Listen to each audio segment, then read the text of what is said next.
The CEO slapped the silent trauma nurse in front of the entire ER.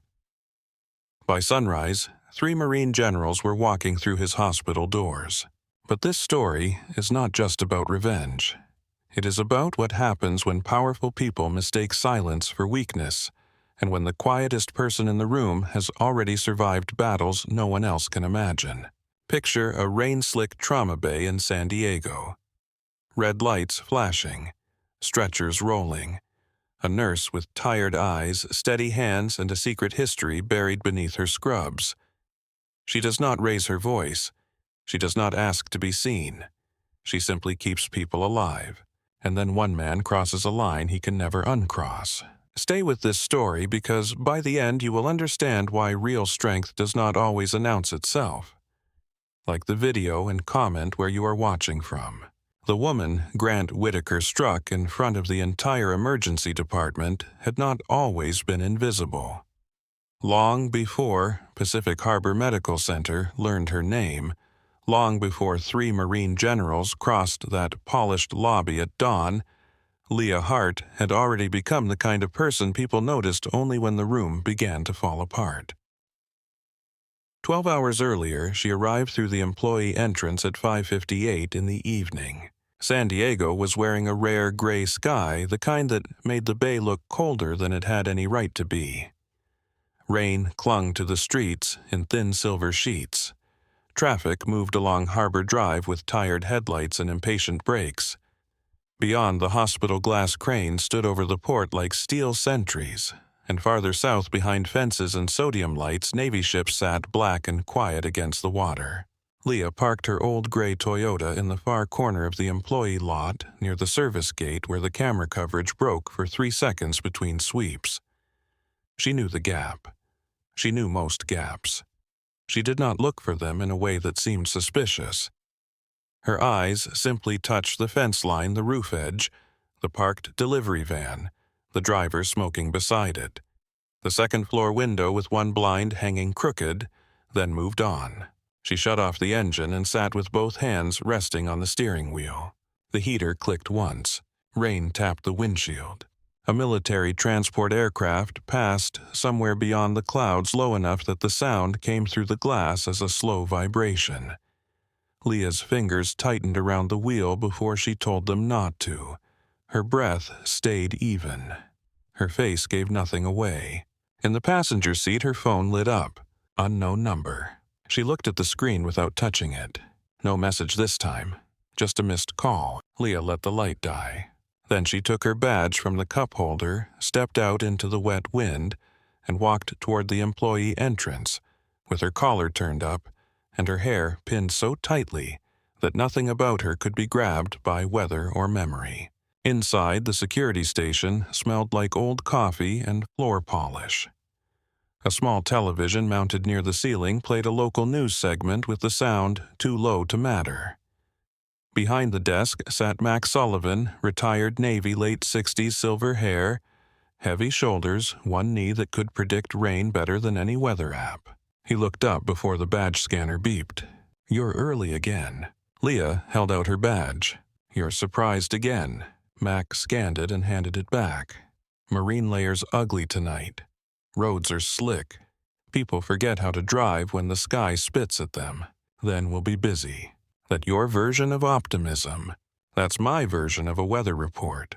Mac gave a dry little laugh and leaned back in his chair. "You sleep." Leah clipped the badge to her scrub top. "Enough. That means no. That means you ask questions like a man with a lot of free time. I'm paid to observe.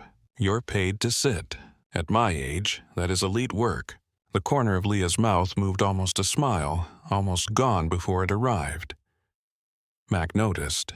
He always noticed. He liked her for the same reason he disliked most administrators. She did not enter rooms trying to fill them with herself. She passed through the second set of doors and into the back corridor of Pacific Harbor Medical Center. The hospital changed after that threshold. The public areas were designed to soothe donors and frighten insurance companies into cooperation. Wide halls, soft lights framed photographs of surgical teams smiling beside machines worth more than houses. But behind the emergency department, the building showed its real bones. Scuffed tile, bleach, damp coats, burned coffee, the metallic ghost of blood cleaned too quickly to fully leave. A transport tech pushed an empty stretcher past her, one wheel squeaking with every turn. "Evening, Hart." Leah nodded. He kept moving. That was how most people talked to her. A greeting, a nod. No invitation, no expectation. She was not unfriendly exactly. She was simply hard to enter. The break room was crowded when she passed it. Nurses in different colored scrubs leaned over paper cups trading complaints about staffing broken printers, a new scheduling policy, and a cardiologist who apparently believed answering pages was optional. Someone laughed too loudly. Someone else said they were quitting by Christmas, the same thing they had said since August. Leah did not stop. She went straight to supply. The supply room had no opinions. That was one of the things she respected about it. Shelves, labels, bins, sealed plastic trauma dressings, IV tubing, airway kits, chest seals, suction canisters, sterile gloves. Everything had a place.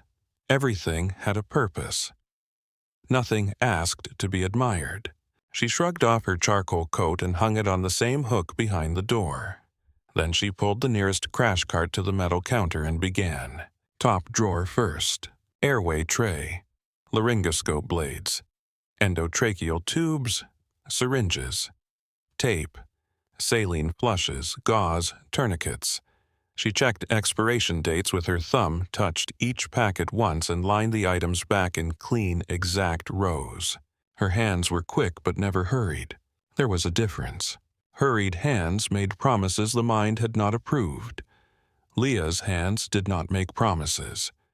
They completed tasks. She was checking the seal on a bag valve mask when Carla Bennett filled the doorway. Carla was 58 broad through the shoulders, thick, dark hair threaded with silver, and eyes that had seen every form of human foolishness enter an emergency department on 2 feet 4 wheels or a stretcher. She had been a trauma nurse for 32 years and wore exhaustion like armor. No one on the floor owned more authority with fewer official titles. "You know, there are people paid to restock that," Carla said. Leah did not turn. They miss things. And you miss sleep. Sleep is a luxury item. At my age, it's a constitutional right. Leah slid the mask back into place. Carla stepped inside and leaned against the shelf. "You eat. Coffee. That is not food. It has food-adjacent qualities. It has ulcer-adjacent qualities. That, too." Carla watched her hands move through the cart. "You're tighter than usual." Leah checked a packet of chest seals. "I'm here." That was not the question. It was the answer available. Carla folded her arms. "One day, you're going to have a normal conversation with me, and I'm going to need medical attention from the shock. Try to sit down first." Carla snorted despite herself. The laugh faded after a second. She had learned not to press Leah too hard. Some people kept secrets because they liked mystery. Leah kept them the way a body kept scar tissue. Not decoration. Protection. From somewhere beyond the door, a monitor alarm began to chirp. Another joined it. Then came the slam of ambulance bay doors and the hard roll of wheels over wet threshold mats. Carla pushed away from the shelf, shifts awake. Leah locked the crash cart drawer. It was never asleep. The emergency department opened around them like a machine, assembling itself under pressure. Pacific Harbor's ER at night belonged to the city that the brochures left out. Not the beaches, not the rooftop bars, not the clean marina lights. It belonged to warehouse workers with crushed fingers, teenagers who thought motorcycles were immortal old men whose hearts had been negotiating quietly for years, and finally walked away from the table. It belonged to withdrawal panic violence fever, bad luck, bad timing, and families who arrived angry because fear had no other language. Leah moved through it without announcing herself. Room 3 had a woman in a soaked cardigan, clutching her chest, and insisting she was fine because her daughter had finals tomorrow. Leah placed 2 fingers on the woman's wrist, listened to the rhythm on the monitor, and spoke without looking away from the line.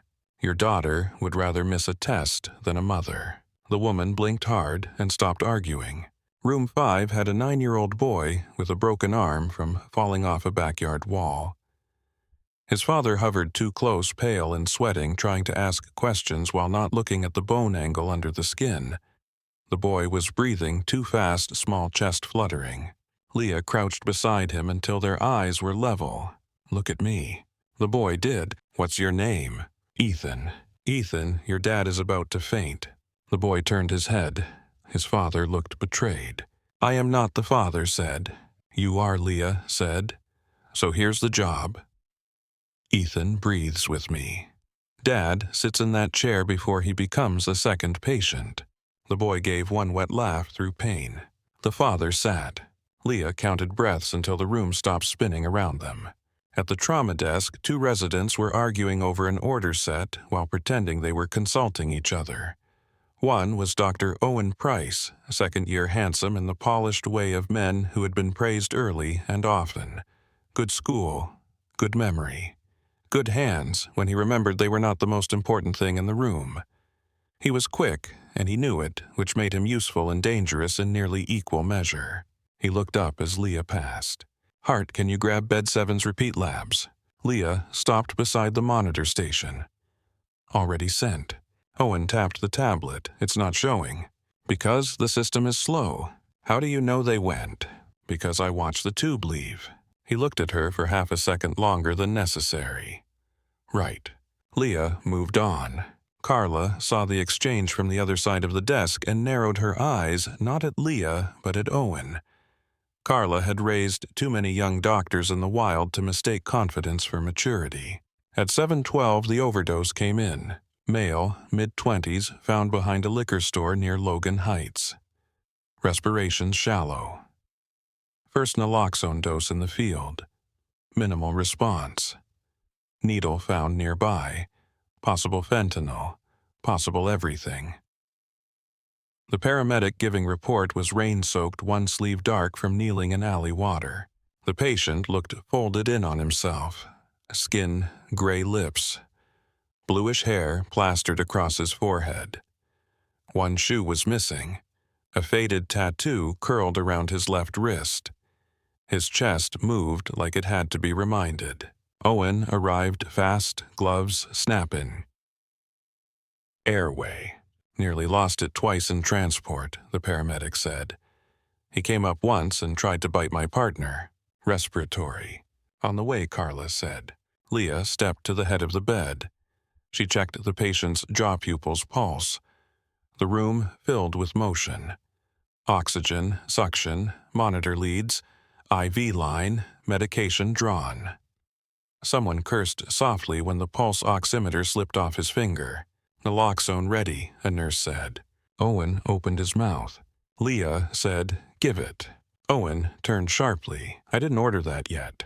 Carla took the syringe and handed it off. "Then catch up." The medication went in. 3 seconds. 5. The man came off the bed like he had been pulled from deep water by fear itself. His back arched. His hand tore free from the blanket. The monitor screamed as his heart rate jumped. A tray rattled. A tech backed into the wall. "Hold him down," Owen snapped.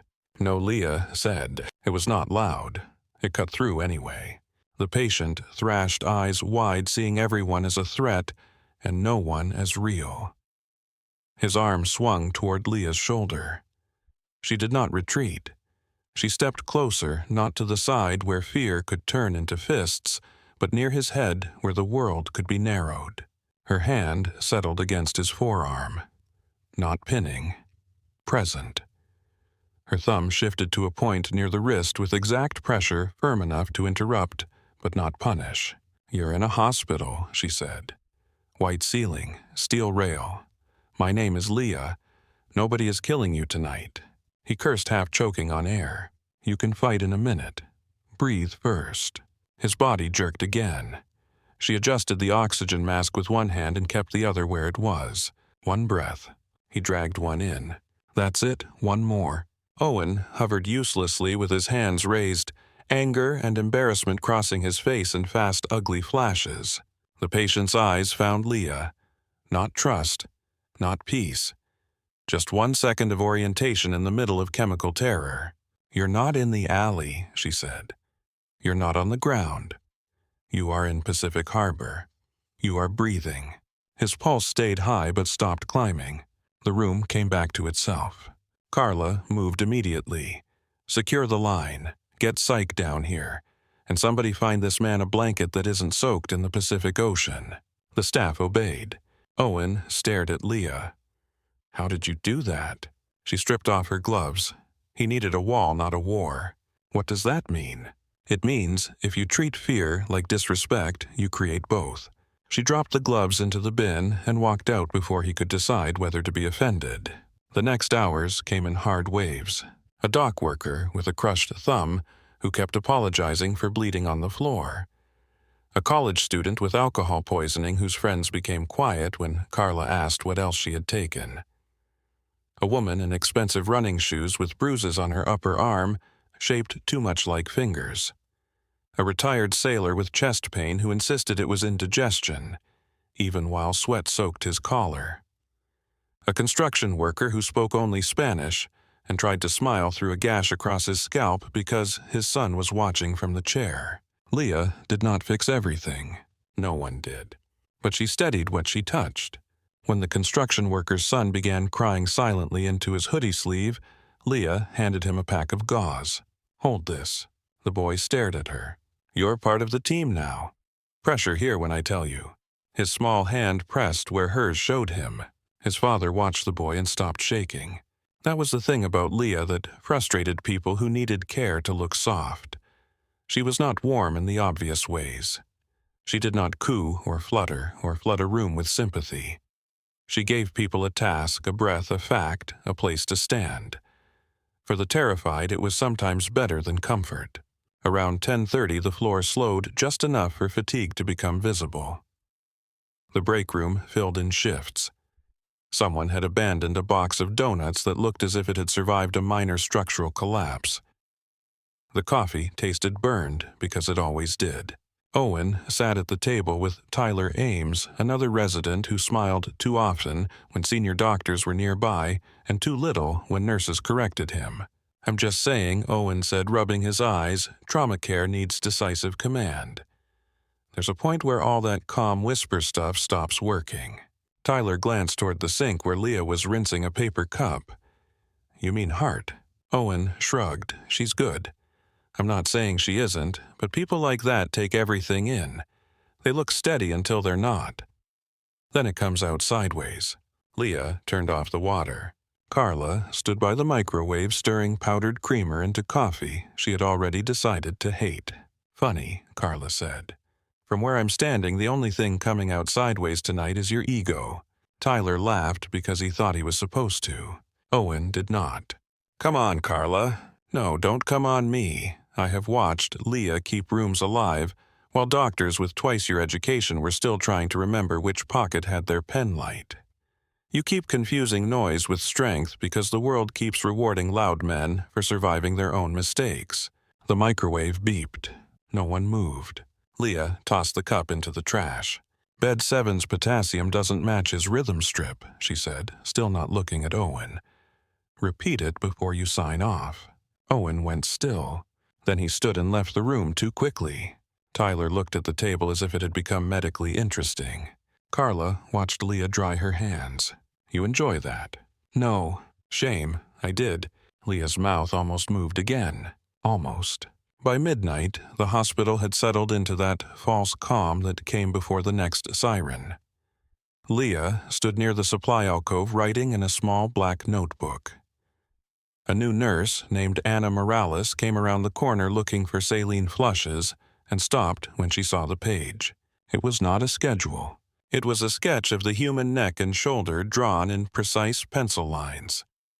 Muscle groups, nerve pathways, vascular landmarks, notes in tight handwriting, angles of pressure, safer holds, dangerous holds. Anna blinked. You draw anatomy for fun. Leah kept writing. It keeps my hands honest. For what? Leah looked up. Her eyes were calm from a distance, but up close, they were not calm at all. They were alert in a way that made Anna suddenly aware of how much she did not know about the woman in front of her. For the moment, people stopped being rational, Leah said. Anna gave a nervous laugh. So, every hour. Leah closed the notebook. Some hours more than others. She handed Anna the flushes Anna had forgotten she came to get. Near 1:15, a trauma alert sent everyone moving again. A motorcycle collision near the Coronado Bridge approach. Helmet cracked. Possible internal bleeding. The patient came in unconscious road rash along one side, blood under the nails, the smell of wet asphalt clinging to him. Leah worked at the airway side. Owen handled orders. Carla called time markers. Mercer swept in halfway through, looked at the room, and said very little because the work was already being done. The man's pressure dropped. Owen ordered fluids too aggressively. Leah looked at the monitor, then at the abdomen, then at the blood collecting under the sheet. Slow, she said. Owen's jaw tightened. He's hypotensive. He's bleeding. I know that. Then don't drown the pressure he has left before surgery gets here. Mercer's eyes flicked to Leah, then to the monitor. Controlled fluids, Mercer said. Call OR again. Owen swallowed his reply. Leah did not look victorious. She looked busy. That irritated him more. The patient went upstairs alive. At 3:40, the floor emptied strangely for 10 minutes. Not truly empty, never that, but the alarms quieted, the family settled. The waiting room slumped into exhausted silence. Outside, the glass rain had thinned to mist. The ambulance bay lights glowed red on wet pavement. Leah stood at the window near the side hall and watched a black sedan parked across the street beneath a jacaranda tree stripped bare by winter. The engine was off. No cigarette ember, no phone glow, just a silhouette behind the windshield still as a cutout. Carla came up beside her. You know them. Leah kept her eyes on the sedan. No, that was fast. It was the answer available. Carla looked at her, then back outside. You ever get tired of carrying whatever that is? Yes, and I carry it tired. The honesty surprised them both. Carla softened, but only in the eyes. You got people, Leah. Leah watched the sedan for one more breath. Had. Carla did not ask the next question. She had enough ghosts of her own to recognize a locked door when she found one. At 5:20, the night shift began handing pieces of the hospital to the day shift. Fresh coffee entered with fresh opinions. Administrators appeared in clean shoes. Physicians who had slept walked quickly enough to suggest importance. The ER lights looked harsher against morning faces. Leah finished charting, signed off 2 patients, and changed in the locker room. Without scrubs, she looked different in a way that did not invite comment. Dark jeans, gray sweater, black coat. No jewelry, no makeup. Hair loosened for less than a minute before she tied it back again. Anna, the new nurse, glanced at her reflection in the mirror. You look like a different person off shift. Leah closed her locker. That's the point. You have plans. Leah considered the word. Sleep. That sounds nice. It sounds unlikely. Outside San Diego morning looked washed thin. Delivery trucks backed into alleys. Buses hissed at curbs. A man in a Padres cap stood under an awning eating from a paper bag while rain dripped beside him. Leah drove home with the radio off. Her apartment sat in a low stucco building east of downtown Plain, and forgettable exactly the way she preferred it. Inside, everything was clean enough to feel temporary. One mug on the counter. One pair of boots by the door. Medical books on a shelf.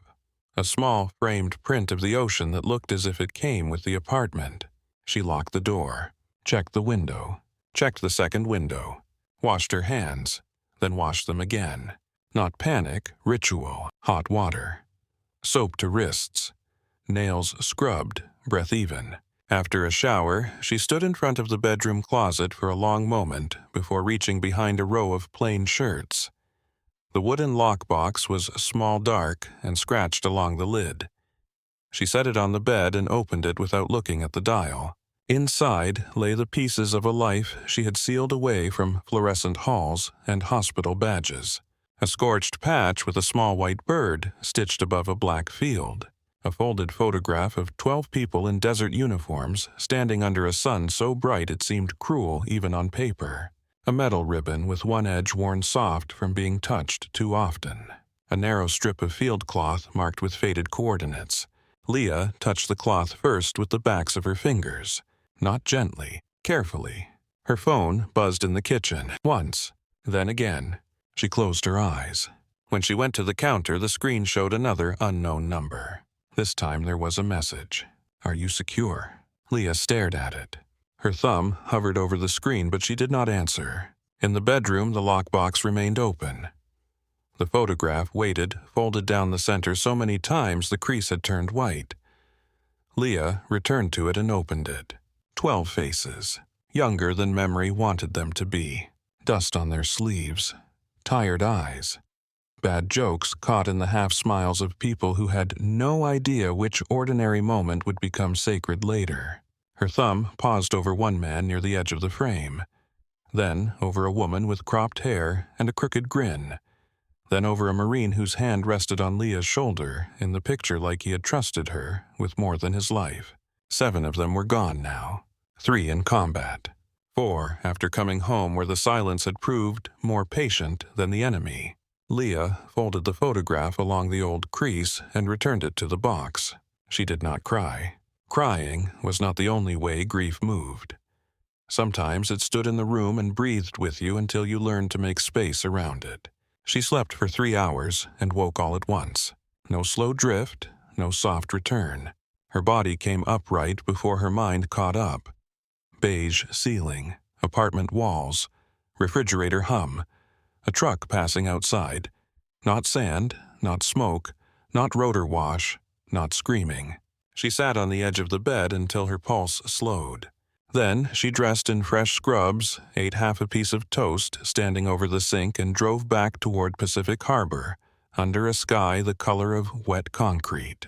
At the employee lot, the black sedan was there again. Different angle. Same stillness. Leah noticed the plate, the windshield reflection, the shape of the driver's shoulders. She did not slow down. She parked, got out, and walked inside. Max scanned her badge. "You sleep at all?" "A little. That means no in civilian. You've become bilingual." He gave her a look. "Lot of dark cars around this place today. San Diego is full of men who think tinted windows are a personality." Mac laughed once. That one was almost cheerful. "Don't get attached." Inside, the day shift was already fraying. The waiting room had filled early. A toddler coughed so hard his mother looked ready to bargain with God. A man in a suit demanded to know why his wife's migraine was not being treated like a national emergency. 2 sailors sat shoulder to shoulder, one holding a towel to the other's bleeding eyebrow, while both insisted no fight had occurred. Carla met Leah near the medication room and handed her gloves. "You look like hell. I feel worse." Carla paused. "You admitted a feeling. I need to document this. Spell my name right." Carla leaned closer, lowering her voice. "Building feels wrong today." Leah looked toward the triage, where a clerk was trying to calm 3 people at once. "It's a hospital." "No," Carla said. "Wrong, different." Leah did not answer. She felt it too. Some shifts came in already loaded, like a weapon left on a table. The walls carried pressure. The phones rang too sharply. People moved too fast around things that needed stillness. Leah pulled on the gloves and turned toward the sound of a fresh ambulance entering the bay. For the next several hours, she worked. A child with an asthma attack turned pink again under oxygen, while Leah kept one steady hand between his shoulder blades. An elderly woman with sepsis tried to apologize for being a burden, and Leah told her there were easier ways to be dramatic. The woman laughed, then shivered, then let the team work. A young woman arrived with panic in her eyes and a boyfriend who answered every question for her. Leah looked at him once. "I asked her." The boyfriend stepped back. The young woman looked at Leah as if someone had opened a door in a room with no windows. By early evening, the tracking board glowed with angry colors. The waiting room spilled into the hall. Phones rang, printers jammed, families argued, residents hunted for attendings, and every clean bed became occupied the moment it existed. Leah was restocking a crash cart near Trauma 2 when the private ambulance rolled into the bay. The air changed before anyone said the patient's name. Not because the medicine was different, because Power had entered the building wearing a chest pain complaint and 2 aides with phones already raised.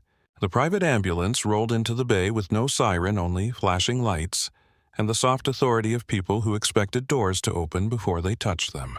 Leah looked up from the crash cart. 2 men in dark suits stepped out first. They were not paramedics. That was clear from the shoes, the earpieces, and the way they looked at the emergency department, as if illness should have arranged itself somewhere cleaner before they arrived. One of them held a phone against his ear and spoke in a low voice that carried anyway. "The congressman is conscious. No statement yet. Tell the press secretary to wait." The second man climbed into the back of the ambulance and came out beside the stretcher, one hand gripping the rail, the other holding a leather folio against his chest, like it contained a cure. On the gurney lay Congressman Arthur Blaine. Leah knew the face. Everyone in California knew the face. White hair combed back from a wide forehead, square jaw, patriotic campaign ads, clean family photographs on billboards. A voice that could turn concern into policy language. Tonight, his skin had gone the color of wet paper. Sweat soaked the collar of his dress shirt. His right hand pressed against the center of his chest while his left clawed weakly at the blanket.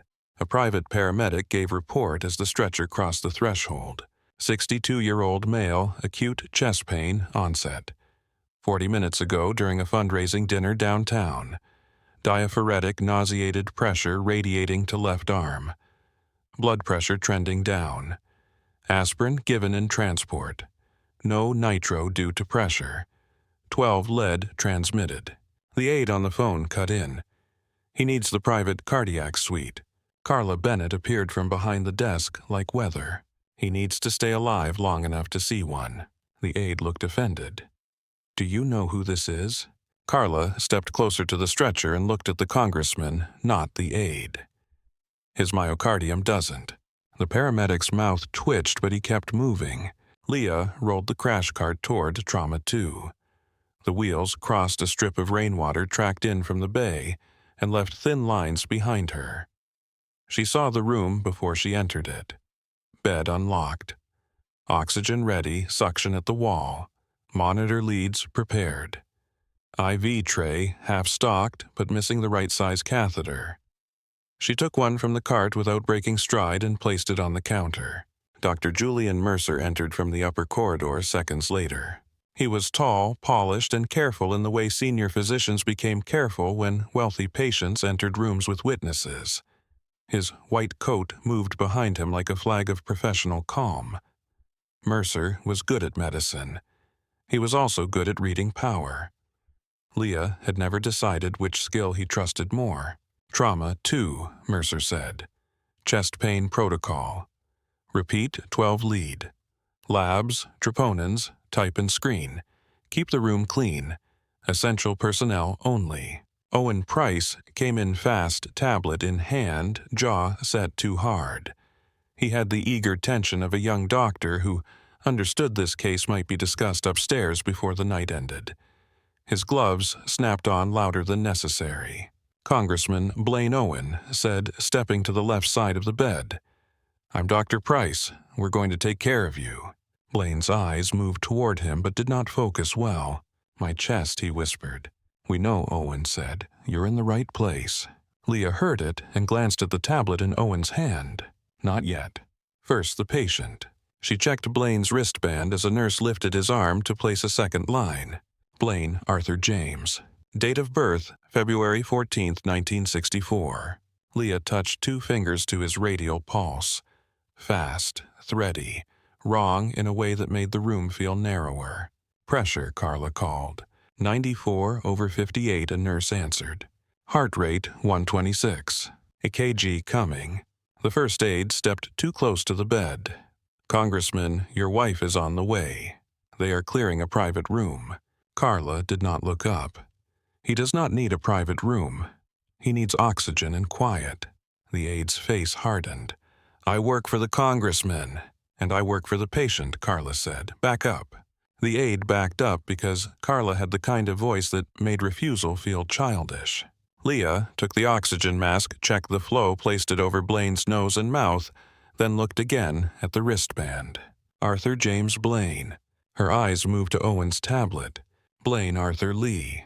Different middle name. Different birth date. September 3rd, 1958. Leah's gaze did not change, but the room did. Not for anyone else. Not yet. For her, the air compressed, the noise sharpened, and every movement near the medication tray became too important. A nurse named Kelly was already opening the automated medication drawer. The system had released the chest pain order set tied to the active profile. Owen was talking while scanning the screen, trusting the device because devices made mistakes look official. History of atrial fibrillation, Owen said. Medication list includes warfarin, beta-blocker statin. Leah looked at Blaine's wristband again. Then the tablet. Arthur Lee Blaine. She knew the name. Not the congressman. Another patient in the hospital network. Older. Similar address history because wealthy men often lived in the same few neighborhoods and donated to the same few buildings. Kelly reached for a packet. Leah said, "Stop." The room did not hear her the first time. The monitor chirped. The aide spoke over someone. Mercer asked for the EKG printout. Owen scrolled through the medication list. Rain tapped the ambulance bay glass behind the closed doors. Leah stepped closer. "Dr. Price, stop." Owen looked up, irritation arriving before understanding. "We're in the middle of treatment." "You're in the middle of treating the wrong Arthur Blaine." That landed. Kelly's fingers froze around the packet. Carla turned slowly. Mercer lifted his head. Owen frowned at the tablet. "This is the flagged profile. It is the wrong flagged profile." Owen's eyes narrowed. "Hart, not now." Leah moved to the foot of the bed and touched the wristband with one finger. "His band reads Arthur James Blaine. February 14th, 1964. Your tablet reads Arthur Lee Blaine. September 3rd, 1958. Different age. Different medication history. Different allergies. If you push medication from that file, you are treating a stranger with the congressman's body. For 1 full second, nobody breathed properly. Mercer crossed the room and took the tablet from Owen's hand. He looked at the screen, then at the wristband, then at the screen again. His face changed just enough for the people who knew medicine to feel cold. "Pull the medication," Mercer said. Kelly lowered the packet as if it had turned hot. Carla moved instantly. "Lock that drawer. Nobody opens another med until registration verifies identity. I want a manual check. Wristband, date of birth, driver's license, aid confirmation, and network ID. Now." One of the aides stepped forward. "What is happening?" Leah answered without looking at him. "Your boss almost received treatment from another man's chart." The aide went pale. "Is he harmed?" "Not yet." Blaine lifted his head slightly, fear breaking through the pain. "Doctor." Mercer recovered quickly. That was one of his talents. "Congressman, we caught a charting mismatch before medication was administered. We are correcting it now. You are safe." Safe was a word hospitals used carefully, sometimes too early. Leah watched Blaine's eyes. He wanted to believe it. Sick men often did, especially powerful sick men, because their whole lives had taught them that systems bent toward them. Pain was teaching him otherwise. Owen stood still beside the bed. His hands were gloved, clean, useless for 3 seconds too long. Carla snapped his name, Price. He startled. "Repeat EKG," she said, with the correct chart open. Owen moved. The room resumed, but not the way it had before. The earlier motion had been fast and bright, driven by importance. This motion was slower, sharper, more afraid of itself.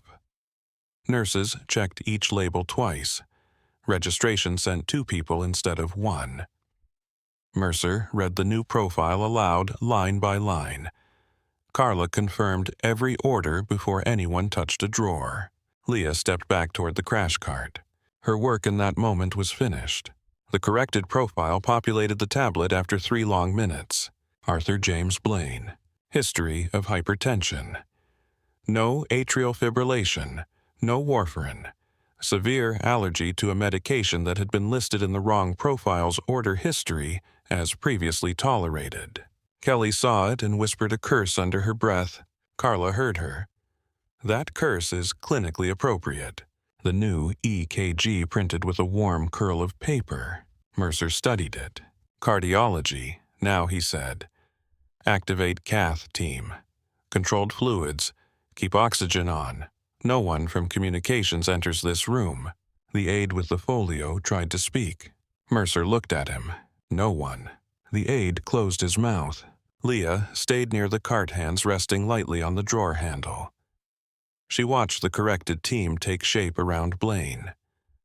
The man was still very sick, but now the danger had a name that belonged to him. That mattered. Owen inserted an IV on the second attempt. His first had blown the vein because his hand moved too quickly. Leah said nothing. He felt the silence anyway.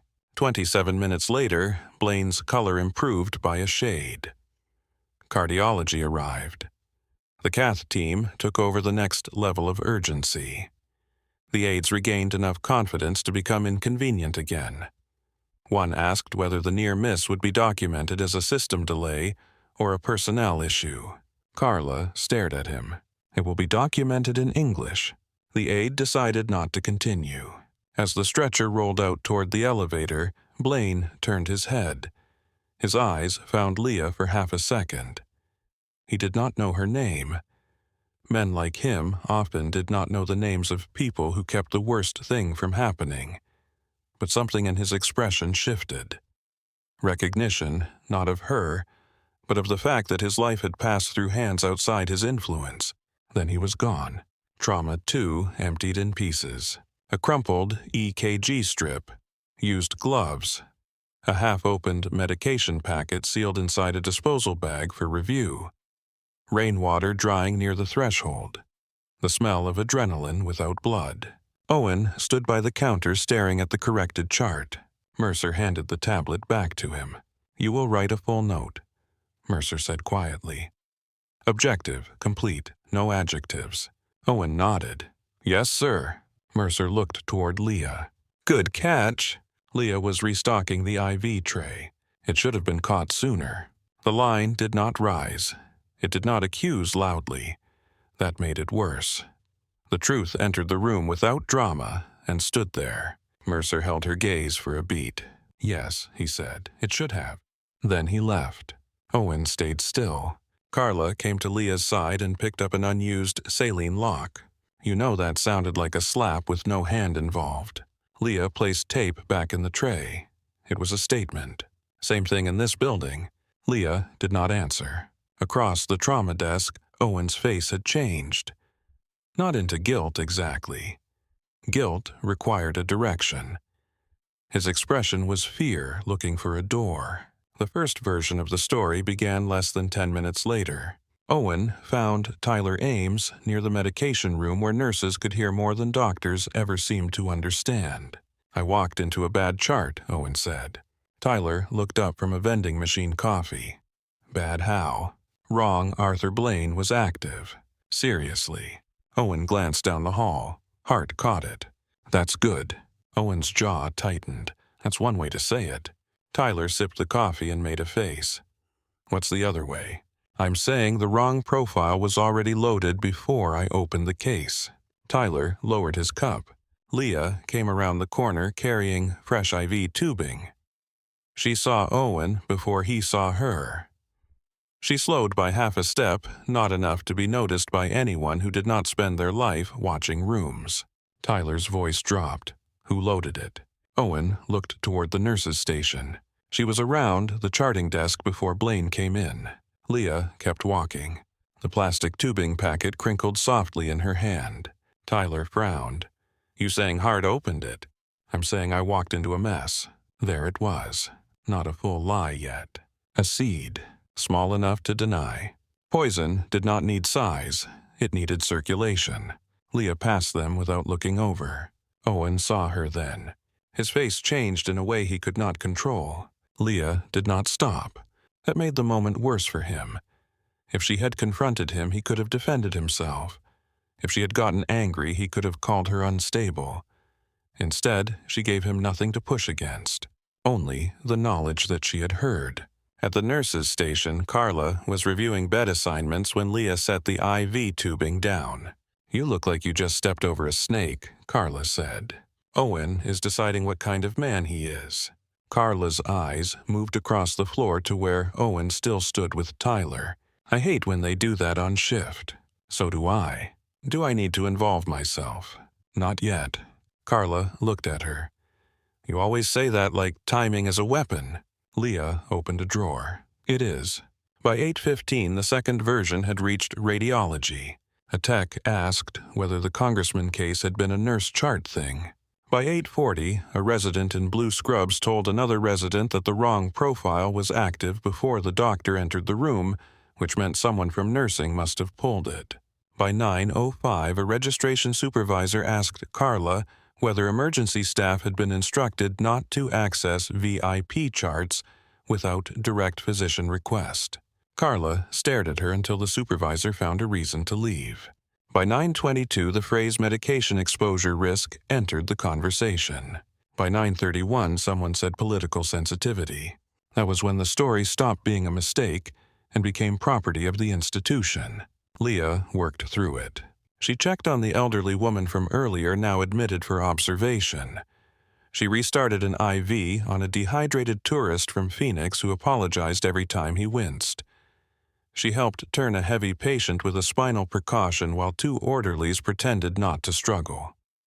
She charted clean factual notes. She answered direct questions. She ignored indirect ones. But the room had changed. A clerk stopped speaking when Leah reached for patient labels. A resident who had asked her for help 6 times that week suddenly asked Carla instead. Two nurses from another unit looked at Leah's hands, then at each other, as if error could be seen under fingernails. Leah had known worse than rumor. That did not make it harmless. Rumor was cowardice with a social life. It entered rooms before you did. It shook hands. It made itself comfortable. By the time truth arrived, rumor had already found a chair. At 9:48, a woman from risk management came down wearing a navy blazer and a concerned expression manufactured somewhere far from blood. Miss Hart. Leah was adjusting fluids in bed 12. "Leah." The woman blinked. "Excuse me. My name is Leah. If you need to speak with me, use it correctly." The woman looked at her tablet. "There may be questions regarding the Blaine incident. It was a near miss." "Yes, of course. The Blaine near miss." Leah taped the IV line with 2 clean strips. A charting mismatch was caught before medication administration. The patient was not harmed. Identity verification failed under VIP pressure. That is where the review should start. The woman typed too slowly. Leah looked at her. A system error stays a system error until someone protects it. After that, it becomes a cover-up. The woman stopped typing. "I'll note your statement." "No," Leah said. "You'll quote it or you'll leave it out. Notes are where truth goes to become softer." The patient in bed 12 opened one eye heavily medicated but interested. Risk management closed the tablet halfway. "We may need a written statement. You should need several." The woman retreated toward the safer end of the hallway. Carla, standing near the medication station, had watched the exchange. "Every time I think I cannot admire you more, you terrify a clipboard." Leah disposed of her gloves. She was carrying a tablet. Same species. At 10:06, legal requested timestamp logs. At 10:11, compliance requested chart access records. At 10:17, the board liaison contacted the executive floor. Upstairs, Grant Whitaker's office looked out over San Diego Bay through glass so clear it made the city seem owned. Behind him hung framed photographs of ribbon cuttings, donor galas, expansion ceremonies, smiling politicians, grateful families, and one large architectural rendering of the new cardiac pavilion that still needed $70 million in private commitments. Grant listened to the board liaison without interrupting.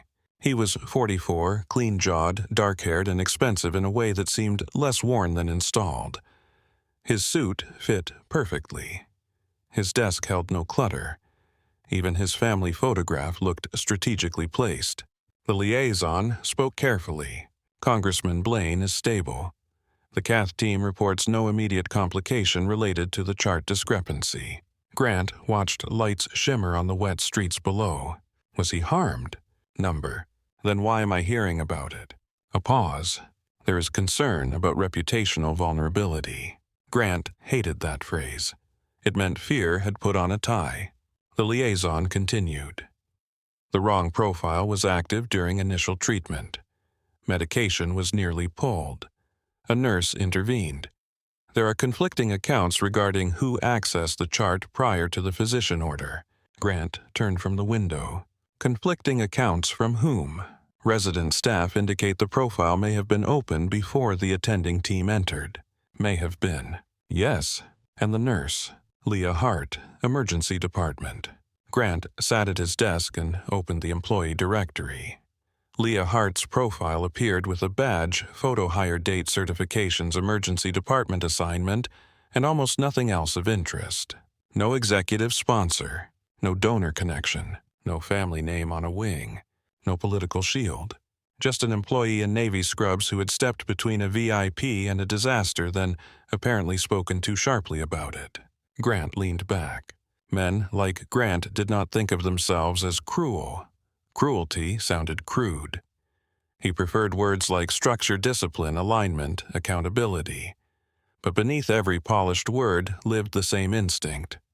When pressure moved downward, someone lower had to absorb it. "Get me the incident chain," he said, and pull her full file. The liaison hesitated. "Human resources will need cause." Grant's eyes stayed on the screen. "Then give them one." Downstairs, Leah felt the building tighten. It happened in subtle ways. The charge phone rang twice in quick succession. Carla answered, listened, said nothing for a long time, then hung up with controlled violence. Mercer returned from cardiology with a closed expression and did not stop at the desk. Owen avoided Leah's line of sight with the dedication of a man trying not to look at a fire he had started. Carla found Leah in supply counting flushes. Legal wants chart logs. Compliance wants badge access. Human Resources just asked whether you have any prior disciplinary issues. Leah slid a box into place. That was quick. That was executive quick. Leah closed the cabinet. Carla stepped closer. "Tell me exactly what happened before I start throwing people through windows. There are no openable windows on this floor." I said, "Through." Leah looked at her then. The wrong Arthur Blaine was active on Owen's tablet. Kelly was opening medication from that profile. I stopped it. Mercer verified it. No medication given. Patient stabilized. And Owen. Owen is afraid. That is not an answer. It is the answer behind his answer. Carla's mouth flattened. "He's saying you were near the charting station."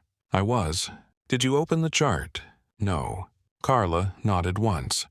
She had not needed the answer, but she had needed Leah to say it aloud, because the building had begun to feed on silence. That boy has a future in administration if he keeps practicing cowardice at this speed. Don't bury him yet. Carla barked a laugh with no humor in it. You are generous in the least comforting way. He might still choose better, and if he doesn't. Leah picked up another tray. Then he chooses what he can live with. Carla studied her. You say that like living with it is punishment enough. Sometimes it is. Outside the supply room, a trauma alarm sounded. The hospital swallowed them again. For the next 90 minutes, the ER pretended to be normal with the strained discipline of a family at a bad dinner. Patients kept arriving. Pain did not pause for politics. A sailor with a dislocated shoulder cursed in 3 languages. A grandmother with a fever asked if her cat would be okay alone overnight. A teenager who had swallowed pills cried only when Leah asked who she wanted called. Leah worked each case. Clean, precise, present. The rumor worked beside her. Not beside her. Around her, like smoke. At 11:38, Owen approached her near the charting station. He stopped at the edge of conversational distance close enough to speak, far enough to flee. I heard admin may want statements from everyone in trauma too. Leah signed a note and moved to the next screen. That sounds appropriate. Owen shifted. I just want the record to be accurate. Leah looked at him. Then tell it accurately. His face flushed. I didn't say anything untrue. No, Leah said. You left enough space for other people to do it for you. Owen opened his mouth. Nothing came out. Leah returned to the chart. That was the problem with people who had survived real danger. They did not always shout when they saw weakness. Sometimes they named it softly and kept walking. Owen stepped back. Across the desk, Carla watched him with an expression that promised creative consequences if given permission. Leah did not give it. Near midnight, Congressman Blaine's office issued a short statement saying he was receiving excellent care after a cardiac event. No mention of the near miss. No mention of identity verification. No mention of the nurse who had stopped the wrong medication from touching his bloodstream. Pacific Harbor's communications team forwarded the statement internally within minutes. Grant Whitaker replied to the chain with one sentence. Good. Continue containment. Carla saw the email on the charge station monitor because someone had forgotten to remove her from the wrong distribution list. She stared at the word containment. Then she looked at Leah, who was helping Anna Morales prepare a room for a septic patient. Carla understood something then that made her stomach harden. The hospital was no longer trying to understand what happened. It was trying to decide where to place it. At 12:26, Mercer returned to the ER and asked Leah to step into the side hallway. Carla started to follow. Mercer said, "Just Miss Hart." Carla said, "No." Leah glanced at her. "It's fine. It is never fine when a man says just before your name." Mercer exhaled. Carla. Julian. The two names met in the air like drawn blades. Leah stepped into the hall. Carla remained near enough to hear tone, if not words. Mercer folded his arms. "You need to write your statement carefully." Leah looked at him. Carefully or honestly. Those are not mutually exclusive. They become so when legal enters before medicine finishes talking. Mercer's eyes tightened. This hospital is under pressure. The patient was under pressure. We treated him. You know what I mean. Yes. He looked tired, then older around the mouth. I know what you caught. Then say it where it matters. That is what I'm trying to do. No, Leah said. You are trying to survive the room upstairs before entering it. Mercer looked away first.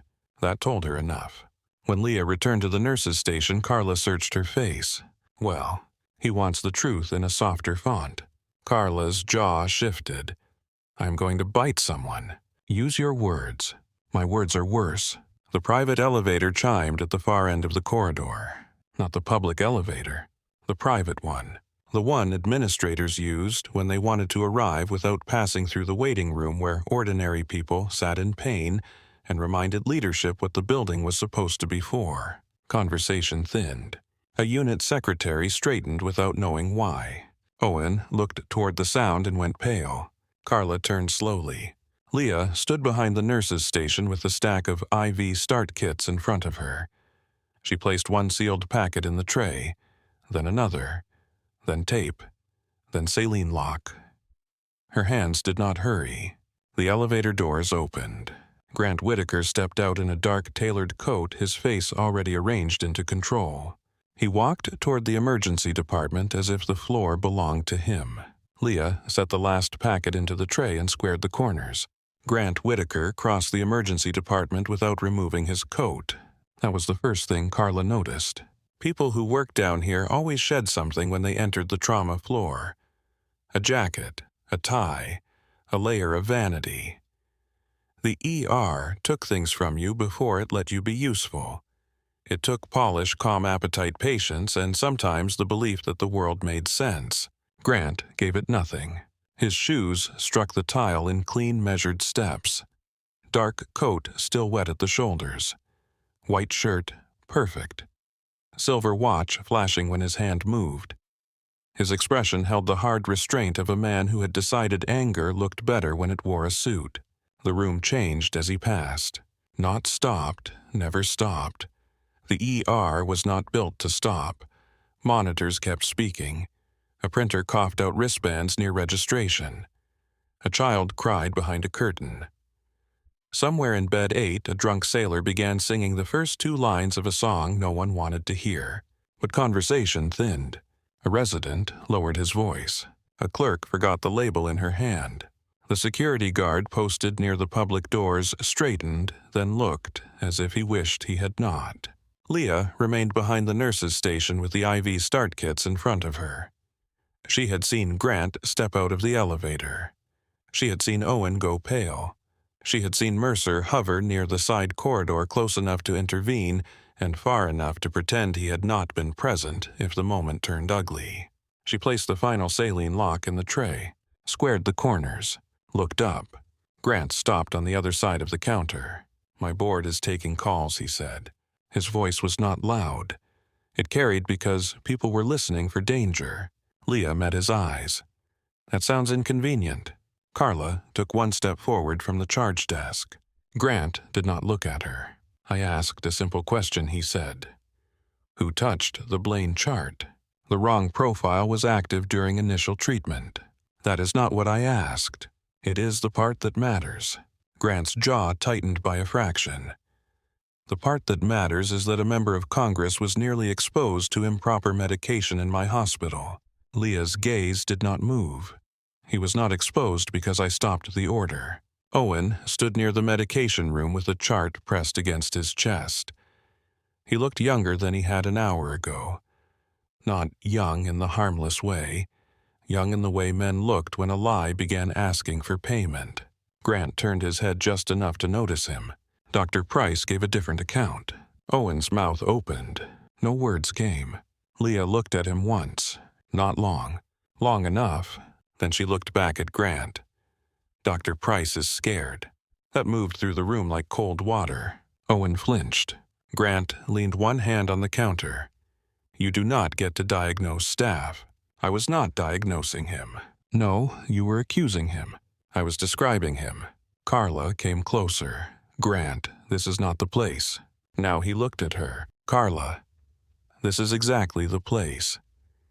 The error happened here. The staff involved are here. The damage to this institution began here." Leah felt the word before she answered it. Institution, not patient, not congressman, not medication. Institution. She let the silence sit for 1 breath. The damage began when speed mattered more than verification. Grant gave a short laugh with no warmth in it. "You think this is a seminar? Number. You think because you caught something late, you get to rewrite the chain of responsibility." Leah's hand rested lightly on the tray. Her fingers were steady. "I caught it before the drug touched the patient. That is the chain of responsibility." Around them, the ER held itself too still. An older woman sitting near triage clutched her purse against her chest. A teenage boy with a bandaged hand looked from Grant to Leah, eyes wide. A nurse near bed 6 froze with a scanner halfway raised. Even the drunk sailor stopped singing, though later no one would agree on whether he understood why. Grant's face changed in small places. Anger had found embarrassment and become more dangerous. "You people," he said softly, "always think competence excuses tone." Leah blinked once. "No," she said, "competence excuses very little. That is why it matters." "Carla," said Grant. Mercer stepped forward. "Mr. Whitaker, perhaps we should continue this upstairs." Grant did not move. He had come down to regain control in public. Leaving now would make that impossible. He looked at the phones first. Not raised yet, not all of them, but ready. He sensed it.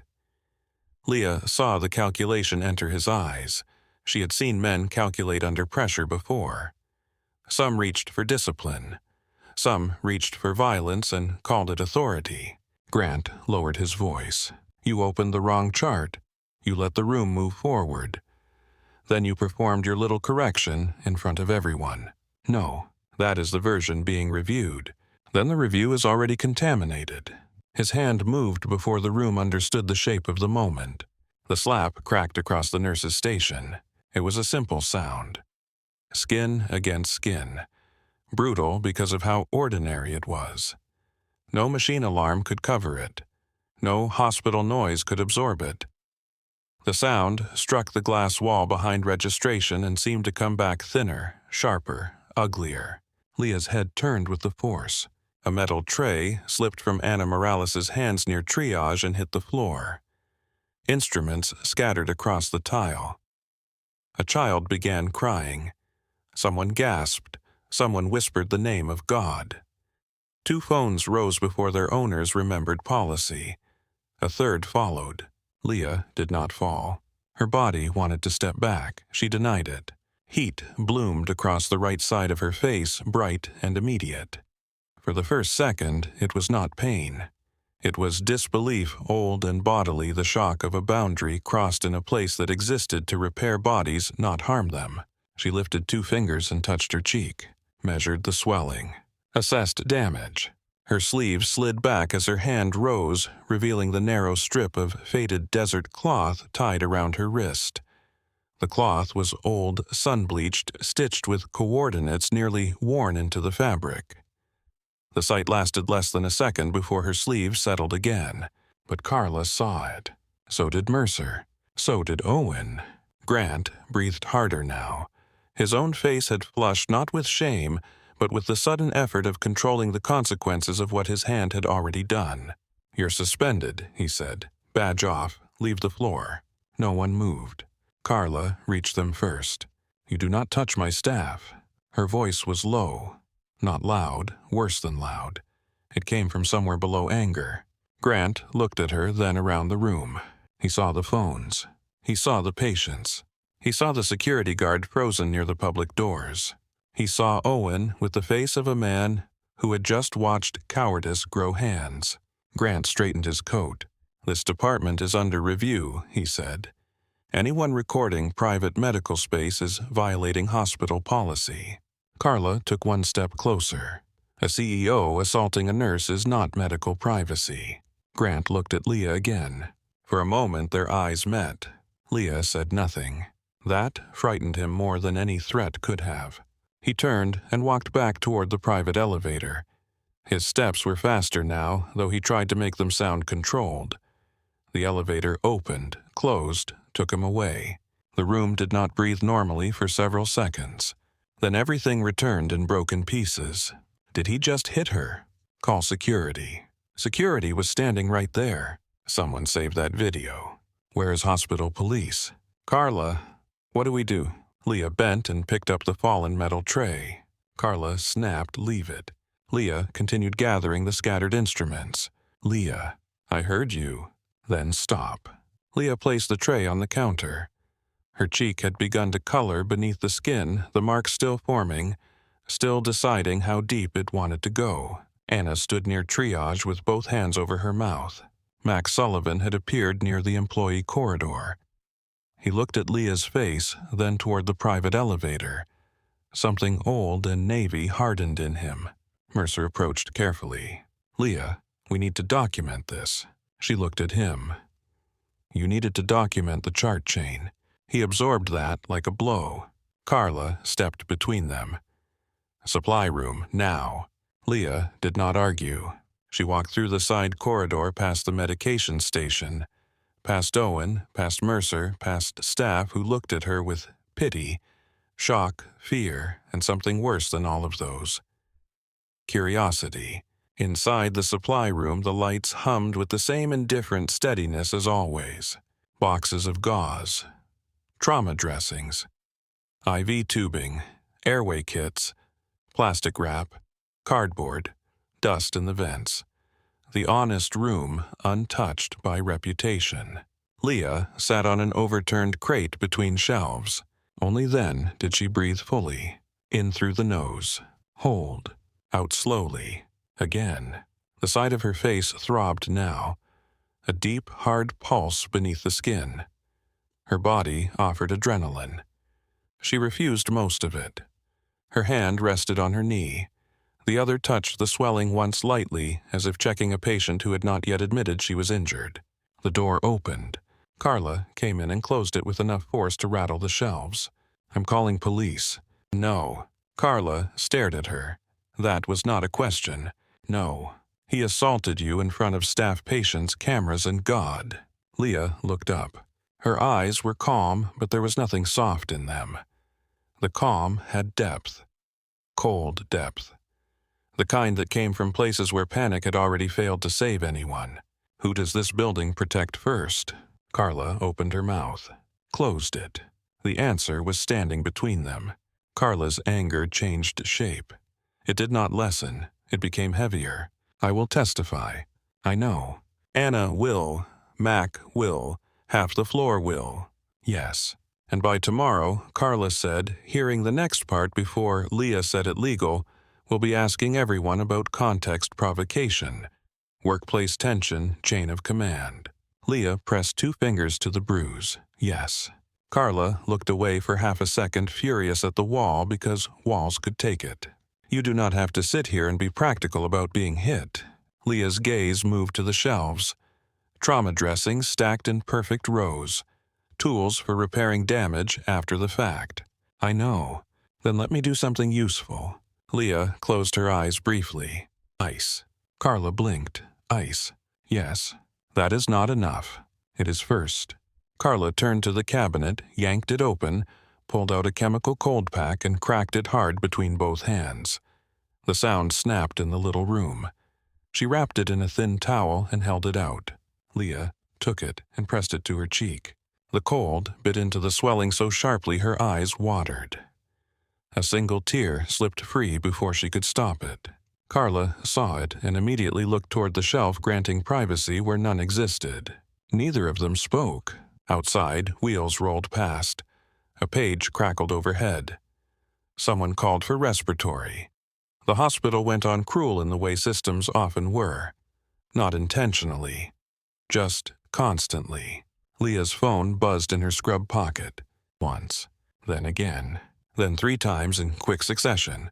Carla turned back. "Who keeps calling you?" Leah did not answer. The phone buzzed again. Carla folded her arms. "That is not normal." "No. Do I need to worry in a different direction, too?" Leah almost smiled. There was no warmth in it. "You already worry efficiently. That is not a no." The phone went quiet. Leah pulled it out. 17 missed calls. Blocked numbers. Unknown numbers. 2 hospital extensions. 1 message from a number she had not saved, though she knew the shape of it. "Status check. Are you secure?" Carla read the first 2 words before Leah turned the screen down. "What does secure mean?" Leah slid the phone back into her pocket. "It means someone is using old language." "Old from where?" Leah pressed the cold pack harder to her cheek. "Far from here." Carla waited. Leah said nothing else. At last, Carla exhaled. "You are not suspended as far as I am concerned." "That is kind." "I am not being kind." "No," Leah said softly. "You are being Carla." The line almost undid her. Carla looked down quickly, jaw working once. "Stay here 5 minutes. I have patience. You have a face that was just used as a leadership failure." "Carla." 5 minutes. Leah looked at the door, then at the cold pack, then back at Carla. 3, 4. "Fine." Carla opened the door and stepped out. The ER quieted when she returned without Leah. Not fully. The work continued, but every person near the station seemed to be waiting for permission to be angry. Carla gave them work instead. "Anna, call hospital police and ask who is assigned to the assault report. Do not say incident. Say assault. Mac, I need camera preservation from the station and the private elevator. Kelly, write down exactly what you saw before memory starts editing itself. Owen." Owen looked up. Carla's eyes found him. He went still. "Do not leave this floor." His throat moved. "I have patience. You have consequences." He looked away first.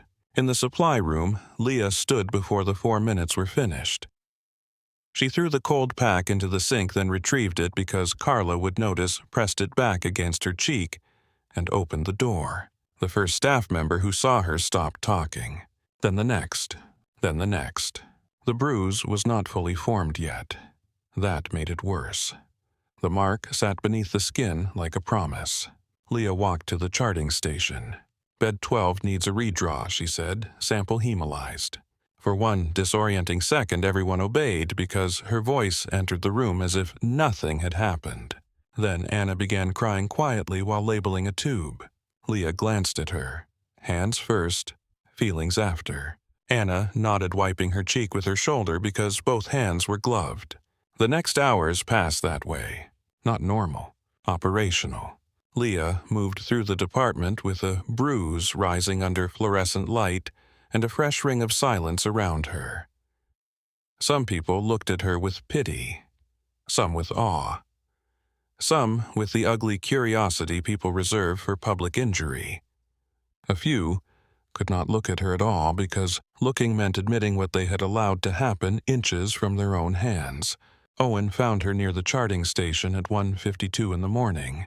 He stopped 3 feet away. His white coat was wrinkled at the cuffs. His eyes kept trying to rest anywhere except her face. I didn't know he would do that. Leah signed a note. Owen swallowed. I didn't mean for it to go that far. That made her look up. The bruise had deepened along her cheekbone. Her eye remained clear. That was somehow worse for him. How far did you mean for it to go? His mouth opened, closed. I was scared. Yes. He blinked, that's all. For now. I should have said something sooner. Yes, I can still say something. Then say it where it costs you. He looked toward the executive elevators, then toward Mercer's office. Leah returned to the chart. Owen stood there with nowhere to put himself. Across the desk, Carla watched with the stillness of a woman waiting for legal permission to become weather. At 3:36, the ambulance bay doors burst open hard enough to rattle the glass. The sound cut through everything. Then came the sirens, one outside, then another behind it, then a third washing the bay in red and blue light that flashed across wet tile and tired faces. The first paramedic shouted before the stretcher cleared the threshold. 3 military casualties. Convoy rollover off Interstate 5 near the southbound connector. 1 severe head trauma. 1 pelvic crush. 1 altered and combative with unstable rhythm. Possible active duty Marines. The word Marines changed the room. Not because Marines mattered more than anyone else in the ER. Because Marines brought a different kind of damage. Bodies trained to endure. Pain hidden under discipline. Fear buried so deep it sometimes came up speaking in code. Carla snapped into command. Trauma 1 for head injury. Trauma 2 for pelvic. Trauma 3 for combative. Call blood bank. Respiratory to 1 and 3 Mercer now. The first stretcher rolled in with a young Marine unconscious beneath blood-soaked gauze around his scalp. A paramedic bagged him one-handed while shouting vitals. The second carried a sergeant in his 20s, gray, with pain one hand clenched in the sheet over a pelvis that had likely broken in more than one place. His dog tags had tangled in the oxygen tubing. The third came in fighting. Not fighting the staff. Fighting somewhere else. He was strapped to the gurney, broad through the shoulders, face cut above the brow, blood running down into one eye. His wrists had been restrained, but one hand had worked half loose and clawed at the air as if searching for a weapon, a door, a brother, a way back into a burning road. Staff Sergeant Caleb Ross, the paramedic yelled. 28. Head strike, possible concussion, tacky rhythm, unstable. He woke in transport screaming about fire and root collapse. He is not tracking the room. Caleb bucked against the straps. The rail slammed into the wall. Not copper, he shouted. Not copper. Don't take copper. A nurse jumped back as his hand tore free. Mercer appeared at the room entrance, white coat open, stethoscope swinging. Sedate and secure airway. The paramedic shook his head. Heavy sedation may drop him. Pressure is soft and rhythm is ugly. Then restrain him harder. Leah stood at the edge of the bay with a paper cup of coffee gone cold in her hand. She should have stayed there. Suspended staff did not step into new trauma cases. Suspended staff with a visible bruise from the CEO certainly did not put themselves between a combative Marine and the trauma chief's order. Caleb screamed again. Fire on the East Ridge. Copper is burned. Get them off that road. Leah set the coffee down. A junior resident moved into her path. Hart, you're not cleared for this. Leah did not slow. Move. The resident moved. She stepped into Trauma 3. Caleb's free hand swung as she approached and clipped her shoulder hard enough to turn her body half an inch. Pain flashed down her arm. She did not retreat. Mercer reached for the sedative syringe. Leah stepped between his hand and the IV port. Stop. His face hardened. You are suspended. He does not need a fight. He is a danger to staff. He needs orientation. He needs control. Leah looked at him. That is what orientation is. Caleb bucked again, wild-eyed chest heaving. Copper is burned. East Ridge. They changed the route. Leah moved to the head of the bed, not the side. Never the side when fear had hands. She placed both palms lightly at the sides of his skull. Not pinning. Not forcing. Anchoring. Her thumbs rested below the base of his skull with the careful precision of someone who knew where pressure interrupted panic and where pressure became pain. Her voice changed. It lost the hospital softness people expected from nurses. It became low, clean, and unmistakably command. Staff Sergeant Caleb Ross. His body jerked. Copper wrote is cold. You are stateside. Pacific Harbor Medical Center. White ceiling. Steel rails. No smoke, no ridge. Breathe on my count. The room felt the shift before it understood it. Caleb's eyes searched unfocused, then dragged toward her voice. Who are you? One breath. Copper was burned. Not tonight. His heart rate screamed across the monitor. 168, 162, 157. Still dangerous. No longer climbing. Leah's thumb shifted 1 inch. Look at me, Staff Sergeant. You're in San Diego. Hospital lights.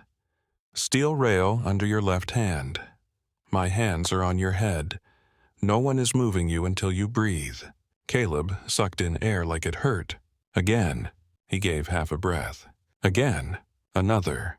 The nurse at his right side slowly reclaimed the IV line. Respiratory adjusted the oxygen mask. Mercer watched syringe still in hand. Caleb's eyes fixed more fully on Leah's face. They caught the bruise on her cheek. Something in his expression cracked open, not recognition yet, but the beginning of it. His voice dropped. Ren. Leah's face gave nothing. You hit your head. His lips parted. Blood had dried along one side of his mouth. You're Ren. Carla, arriving in the doorway, stopped dead. Owen turned from the supply cabinet. Mercer looked from Caleb to Leah. The name hung in the room like a door opening where there had been a wall. Leah did not look away from Caleb. You are concussed. Stay with my voice. Karif pass, he whispered. Leah's hand stayed steady. Wrong room. No. His eyes filled with terror again. They changed the route. Static on comms. Copper was supposed to be cold. Then stay alive long enough to tell someone who can use that. Caleb tried to rise. Leah leaned closer by 1 inch. 3 breaths. I can't. You can. Ren. 3 breaths, Staff Sergeant. That is your order. The word order struck deeper than comfort. He breathed once, then again. The third came broken, but it came. His heart rate dropped to 146. A nurse whispered, pressure is holding. Leah did not move yet. She waited until the room had replaced panic with work. Slow fluids, she said. Watch his pressure when the adrenaline bleeds off. Neurochecks. Keep sedation light unless his rhythm steadies. Mercer stared at her. The old hierarchy stood in the room damaged. Not gone. Damaged. Where he said carefully, did you learn that protocol? Leah stripped off gloves she had put on without anyone noticing. Continuing education. No one believed her. No one challenged her. Caleb turned his head a fraction on the pillow. You knew, Copper. Leah looked at him once. You hit your head. Then she walked out before the room could decide whether to stop her. Carla followed her into the supply room and shut the door. For a few seconds, neither woman spoke. Leah crossed to the shelves and began straightening boxes of gauze that did not need straightening. Her shoulder throbbed where Caleb had clipped her. Her cheek throbbed where Grant had struck her. Neither pain was the reason her hands wanted something to do. Carla leaned against the door. Try again. Leah aligned a row of tourniquet kits at what? At pretending you are only a very strange trauma nurse. Leah closed the cabinet. Outside, wheels rolled over tile. Someone shouted for blood products. The hospital continued being itself. Carla's voice lowered. You called him by rank before anyone in the room gave it to you clearly. You used restricted field language like you owned it. He called you Wren. He said Carif Pass. He said Copper Root. And you are going to stand there touching gauze like that is normal. Leah turned. Her eyes met Carla's. Please. The word changed the room. Carla had heard Leah say no. She had heard clipped answers, dry remarks, silence, deflection. Please was different. Please cost something. Carla's face softened against her will. You don't have to tell me everything. Then I won't. No, Carla said, you won't. Leah looked down and tugged her sleeve over the faded cloth at her wrist. Carla noticed. She noticed and chose not to reach for it. That was love in the language available to them. Her phone buzzed again. Leah closed her eyes. This time she answered without speaking. For 2 seconds there was only the faint static of a secure line. Then a male voice, low and controlled. Chief Hart confirmed status.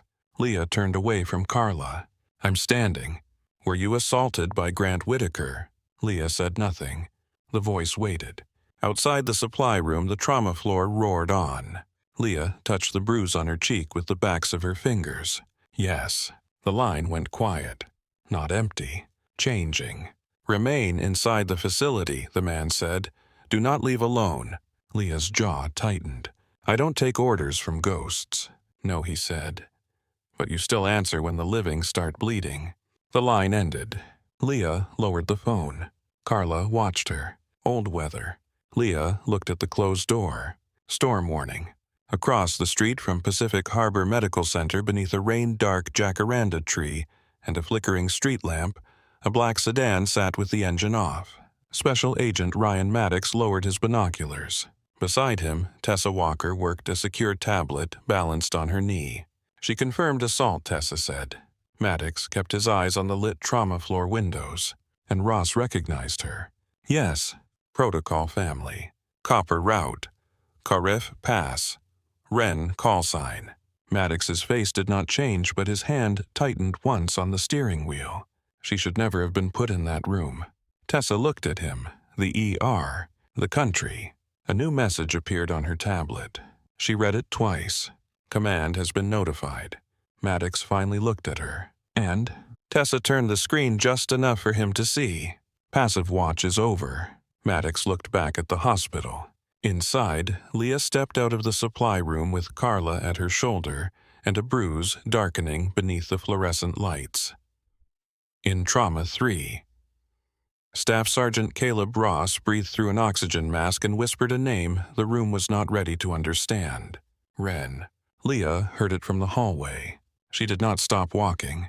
Leah heard the name from the hallway and kept walking because stopping would have made it real. Wren.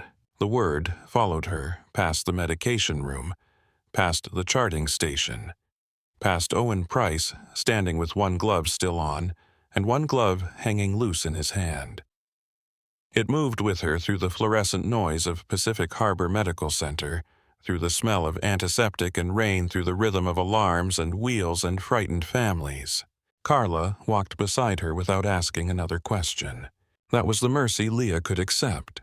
Behind them in Trauma 3, Staff Sergeant Caleb Ross had quieted enough for the team to work. He still fought the oxygen mask every few breaths. He still tried to turn his head toward the hallway when Leah's footsteps faded, but his pulse had dropped. His pressure held. The wild terror in his eyes had narrowed into pain confusion, and the terrible effort of staying inside the present. Dr. Julian Mercer stood at the foot of the bed, tablet in hand, looking at the Marine as if the patient had arrived carrying more than injuries. "Repeat neuroassessment in 10, he said. A nurse adjusted the blanket over Caleb's chest. The Marine caught her wrist, not hard but urgent. "Where is she?" The nurse glanced at Mercer. "Who?" Caleb swallowed. His eyes were bloodshot and unfocused, but the name came out clearly. "Wren." Mercer's face did not move. "We are treating you, Staff Sergeant. Stay with us." Caleb's fingers loosened. She was there, in the rollover. "No." His eyes closed for a second. His breath hitched. "Karif." The room did not know what to do with that word. Mercer looked at Owen. Owen looked away. At the nurse's station, Leah sat at a terminal and began finishing a chart she had no business caring about in that moment. Her cheek throbbed. Her shoulder ached from where Caleb's hand had struck her. Her phone felt heavy in her pocket. Carla stood behind her arms folded. "You are not actually charting," Leah typed. "I am actually charting. You were assaulted by the CEO, ignored a suspension, walked into a military trauma, used restricted language on a Marine, got called a name that made the room go silent, and took a secure call from someone who used the word status like, 'This is not a hospital.'" Leah clicked into the next field. "The patient still needs documentation."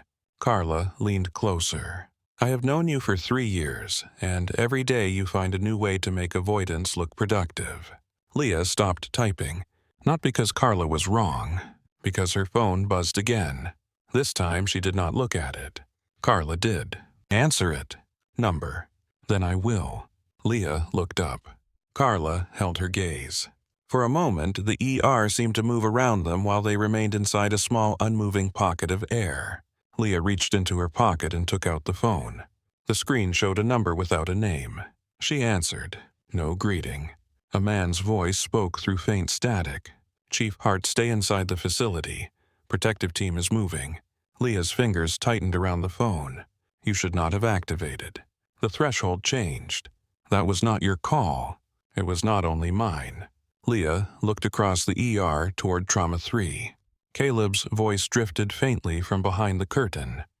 Not words. A groan. A fight with pain. The man on the phone continued. "Ross named Copperroot. He also named Karif. That has already left local channels." Leah closed her eyes. For one breath, she was not in San Diego. She was under a white sun with grit in her teeth, blood under her nails, and radio static eating the names of people she could not reach. Carla saw the change and said nothing. Leah opened her eyes. "Who has it?" "Camp Pendleton Command. NCIS Liaison. Marine Medical Command." General Rourke was notified. The name landed harder than the slap. Leah stood so quickly the chair rolled back and hit the counter. Carla's arms dropped to her sides. "Leah." Leah lowered the phone. Her voice was quiet. No. The man on the line heard her. "Chief. Number. He is already inbound." Leah looked toward the private elevator. Upstairs. Grant Whitaker. The board. Legal. The whole polished machine that had tried to turn one nurse into a place to bury embarrassment. "He does not need to come here," Leah said. "He disagrees." The line ended. Leah stood in the middle of the ER with the phone in her hand and the bruise darkening on her face. Carla stepped closer. "Who is General Rourke?" Leah slid the phone into her pocket. "A man who does not enjoy being ignored. That describes most generals. This one has practice." Across the department, Mac Sullivan appeared near the employee corridor. He had been speaking with the hospital police. Now his eyes moved from Leah to Carla, then toward the executive elevators. Carla followed his gaze. The private elevator lights had risen, not down, up. Inside his office on the top floor, Grant Whitaker watched the video again. He had locked the door. 3 phones lay on his desk. Board line, personal phone, private phone. Each had rang too many times in the last 20 minutes. Each carried a different kind of danger. On the laptop screen, his hand moved toward Leah's face. He paused the image just before impact. There he was, mouth tight, eyes hard, arm lifted. the exact instant before anger became evidence. He replayed it without sound. That helped for a while. Without the crack of the slap, the moment looked less violent.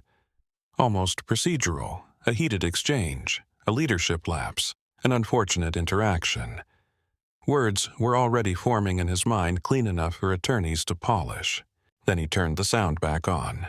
The slap filled the office. Grant flinched despite himself. His board phone rang. He answered. The chairman did not bother with courtesy. Tell me the footage is misleading. Grant stood and looked out over the bay. Dawn had not come yet, but the blackness beyond the glass was weakening. It is incomplete. That was not my question. Grant rubbed 2 fingers against the bridge of his nose. It happened. Silence moved across the line. When the chairman spoke again, the anger had been wrapped in administrative calm. Compliance attempted to pull the nurse's background for disciplinary review. Grant turned from the window. And the request triggered federal access warnings. Grant's face went still. What does that mean? It means her personnel file is not her file. That is impossible. No. Impossible was striking a trauma nurse on camera during a politically sensitive review. This is merely catastrophic. Grant walked back to the desk. Who is she? That is what I am asking you. She is an ER nurse. Then explain why her records are locked behind military compartment protocols. Grant looked at the paused video again. Leah's face was turned slightly from the blow. Her hand had not yet risen to her cheek. Her body remained standing. Worse than standing, unmoved. The chairman's voice lowered. Grant, what did you put your hands on tonight? The line went dead. Grant remained still. Then he picked up the private phone and dialed a number from memory. It rang twice. A man answered. Whitaker, I need a background pull. At this hour. Now. A sigh. Keys clicked. Name. Leah Hart. Emergency department nurse. Pacific Harbor Medical. More keys. A pause. Longer this time. What else do you have? That is what I am paying you to find. The typing resumed, then stopped. The man's voice changed. You need to stop asking. Grant's grip tightened. Excuse me. Her file is sealed at a level I do not touch. Everyone touches something. Not this. Military. Yes. But not regular service records sealed. This is linked to Medical Command Marine Operations and a protective designation. Grant sat down slowly.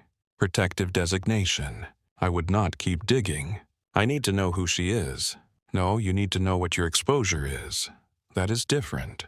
Grant looked at the laptop, his hand, her face, the watching staff, the phones. What is my exposure? The man on the phone hesitated. If you assaulted her while she is under active federal protection, your problem is not human resources. Grant did not answer. The man added, and if she is the Leah Hart connected to Carif Pass, then your problem has rank. The call ended. Grant placed the phone on the desk with careful fingers. Rank. He had spent his life climbing private systems of rank. Board seats, donor circles, political invitations, hospital networks, people who spoke quietly in expensive rooms and decided whose mistakes became scandals and whose scandals became misunderstandings. But this was another kind of rank. Older, stricter, less impressed by glass offices. He opened the hospital camera feed again and watched the ER below. Leah was back at the nurse's station, still working.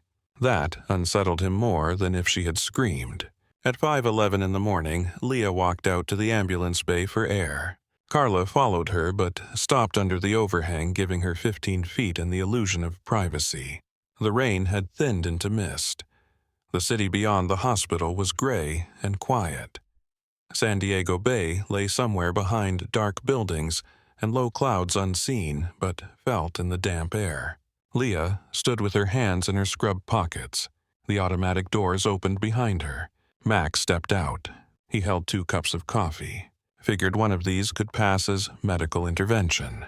Leah accepted one. Thank you. Mac leaned against the wall beside her.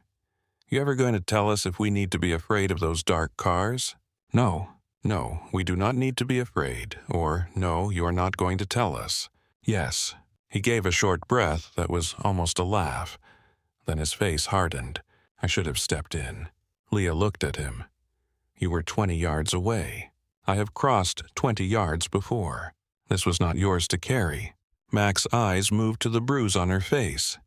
You keep saying things like that to people. What things? Things that make them feel forgiven when they have not earned it. Leah looked toward the employee lot. Across the street, the black sedan was gone. That was worse than seeing it. Her phone buzzed again. Text. General Rourke, main entrance. 3 minutes. Leah stared at the screen. Mac read nothing, but he understood her face. Trouble. Leah put the phone away. Accountability. Inside the lobby, the morning shift had begun arriving. Pacific Harbor's main entrance looked nothing like the ER. Marble floor. Soft lights. Tall glass. A donor wall engraved with names large enough to make charity look permanent. A coffee kiosk near the side already serving people who wanted to smell awake before they became useful. The first SUV pulled to the curb at 5:43, then the second, then the third. They were black, clean government plated, and too quiet. The lobby security guard stood from his desk. The first door opened. A Marine in dress blues stepped out. Then another. Then the 3 officers who came behind them changed the air so completely that even the coffee machine seemed too loud. General Thomas Rourke entered first. He was in his 60s, broad-shouldered, with close-cut silver hair and a scar running through one eyebrow that gave his stillness a permanent edge. His medal sat across his chest like a history no one had permission to question. Major General Elaine Porter walked at his right. Tall, composed eyes, sharp enough to strip excuses down to bone. Brigadier General Samuel Knox walked at his left. Younger than Rourke, heavier in the face, carrying grief under discipline so tightly it looked like command. Behind them came Special Agent Ryan Maddox in a dark suit, his badge clipped at his belt, and Tessa Walker with a secured tablet held against her side. The security guard swallowed. "Can I help you, sir?" General Rourke looked toward the executive elevators. "You can notify Grant Whitaker that the United States Marine Corps is here for Chief Leah Hart." The guard blinked. "Chief." Porter's voice was smooth and cold. The nurse he struck. The lobby heard that. Not all at once, in ripples. A receptionist looked up. A man in a blazer stopped near the donor wall. A woman holding a coffee cup lowered it without drinking. The security guard reached for the phone with a hand that was suddenly less steady. Within 4 minutes, legal arrived. Within 6, the board chair arrived wearing a suit jacket over a shirt that had clearly been buttoned in a hurry. Within 8, Dr. Julian Mercer appeared from the ER corridor. Within 9, Carla Bennett walked in beside Leah Hart. Leah had changed nothing. Same navy scrubs, same tired eyes, same bruise now darkening along the cheekbone, same faded cloth at her wrist half hidden beneath her sleeve. But the lobby saw her differently because the men and women in dress uniforms saw her first. General Rourke turned. His expression shifted. Not softened exactly, recognized. For a moment, the lobby disappeared from his face. The hospital, the board, the glass, the phones, all gone. He was looking at someone he had last seen under a different sky in a life where names were shouted through smoke and survival came measured in minutes. He raised his hand in salute. Porter followed. Knox followed. Every Marine behind them did the same. Leah did not move at first. Carla stood beside her, suddenly understanding that she had been standing near history for 3 years without being told its name. Leah's hand rose. She returned the salute. The lobby went absolutely quiet. Grant Whitaker stepped out of the executive elevator as her hand lowered. He had changed his tie. Carla noticed and hated him for it. Grant crossed the lobby with the board chair beside him and legal trailing half a step behind. His face held the pale control of a man who had spent the last hour rehearsing several versions of innocence. General Rourke Grant said, "I wish we had been given notice of your arrival." Rourke looked at him. "You were given notice when you struck her." Grant's mouth tightened. This is an internal personnel matter under review. Major General Porter took one step forward. No. This is an assault on a protected federal witness and former combat medical operator, whose sealed status your office attempted to access without authorization. The board chair's face changed. Legal whispered something and stopped halfway through. Grant lifted one hand. With respect, we are still determining the facts. Maddox spoke for the first time. We have video. Grant turned toward him. And context. Carla's voice cut from beside Leah. Good, use all of it. People looked at her. Carla looked back at them until they stopped. Rourke's eyes remained on Grant. You asked who she was. I will answer once. Leah's jaw tightened. Sir. Rourke glanced at her. You do not get to disappear from this one chief. The title moved through the lobby. Chief, not nurse, not employee, not subordinate. Chief? Rourke faced the gathered board members, legal staff, administrators, nurses, security, and the cluster of ER personnel who had drifted in despite pretending they had reasons. Chief Hospital Corpsman Leah Hart served attached to Marine Special Operations medical support during the Querif Pass evacuation. She remained in hostile conditions for 7 hours after sustaining shrapnel injuries. She treated 43 wounded personnel under fire. She refused extraction until the last Marine was airborne. The lobby stayed silent. Knox stepped forward. My son was one of them. His voice held. Barely. He was 19. He had a collapsed lung,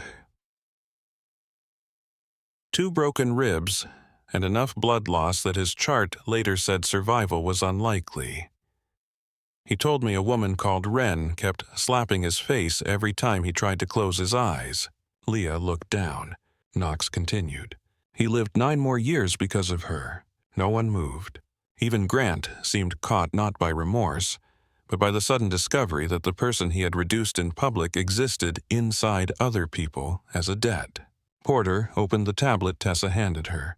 Chief Hart's sealed status was renewed after her testimony in a classified review involving root tampering medical extraction failures and internal communications interference during post-operation investigation. Any unauthorized attempt to access those records is logged. Your compliance department triggered that log at 2:41 this morning. The board chair turned toward Grant. Grant said nothing. Rourke looked at Leah. Chief, did Grant Whitaker strike you? The question entered the lobby with no room around it. Leah's eyes lifted. Yes. Did you threaten him? No. Did you falsify, alter, or improperly access Congressman Blaine's chart? Number. Did you intervene to prevent medication from being administered from a mismatched profile? Yes. Rourke turned to Mercer. Dr. Mercer. Mercer swallowed. He looked at Leah, then at Grant, then at the board chair. For the first time that morning, the man chose the room with the patient in it instead of the room with power. She is correct, Mercer said. The chart was mismatched. Chief Hart identified it before administration. The congressman was not harmed because she stopped the order. Grant's face hardened. Doctor, we have not completed review. Mercer looked at him. No, we avoided one. The words landed. Owen Price stood near the ER corridor, half hidden behind 2 nurses. His face was gray. He had heard everything. The salute, the record, the son, the protected status. The truth spoken in a lobby he had hoped would never belong to him. Carla saw him. So did Leah. Owen stepped forward before courage could leave him. I started it. The lobby turned. Grant's eyes flashed. Dr. Price. Owen flinched at his name but kept going. I let people believe she opened the wrong chart. Grant said, do not say another word without counsel. Owen looked at Leah's bruise. I walked into trauma 2 with the wrong profile already active. I did not verify it. Kelly was pulling medication from that order set. Leah caught it. I was embarrassed. I was scared. I told Tyler I had walked into a mess and let him believe she might have caused it. His voice shook now. I did not hit her, but I gave him a room where he thought he could. That sentence did what polished statements could not. It made the air honest. Leah looked at him for a long moment. Owen seemed to shrink under it. Then she said, "Write it." He nodded quickly. "I will." "Not for me." He stopped. "For the chart. For the investigation. For the patient." Time-stamped, signed, before legal teaches you softer words. Owen nodded again, slower this time. "Yes." Grant turned to the board chair. "This is becoming a spectacle." Porter looked at the phones raised around the lobby. "No, it became a spectacle when your hand crossed her face." Maddox stepped forward. "Grant Whitaker, you are being detained for questioning related to assault retaliation against medical staff, obstruction of a protected incident review, and unauthorized attempts to access sealed federal records." Grant stared at him. "This is absurd." Maddox's expression did not change. "Turn around." Grant looked to the board chair. The board chair looked down.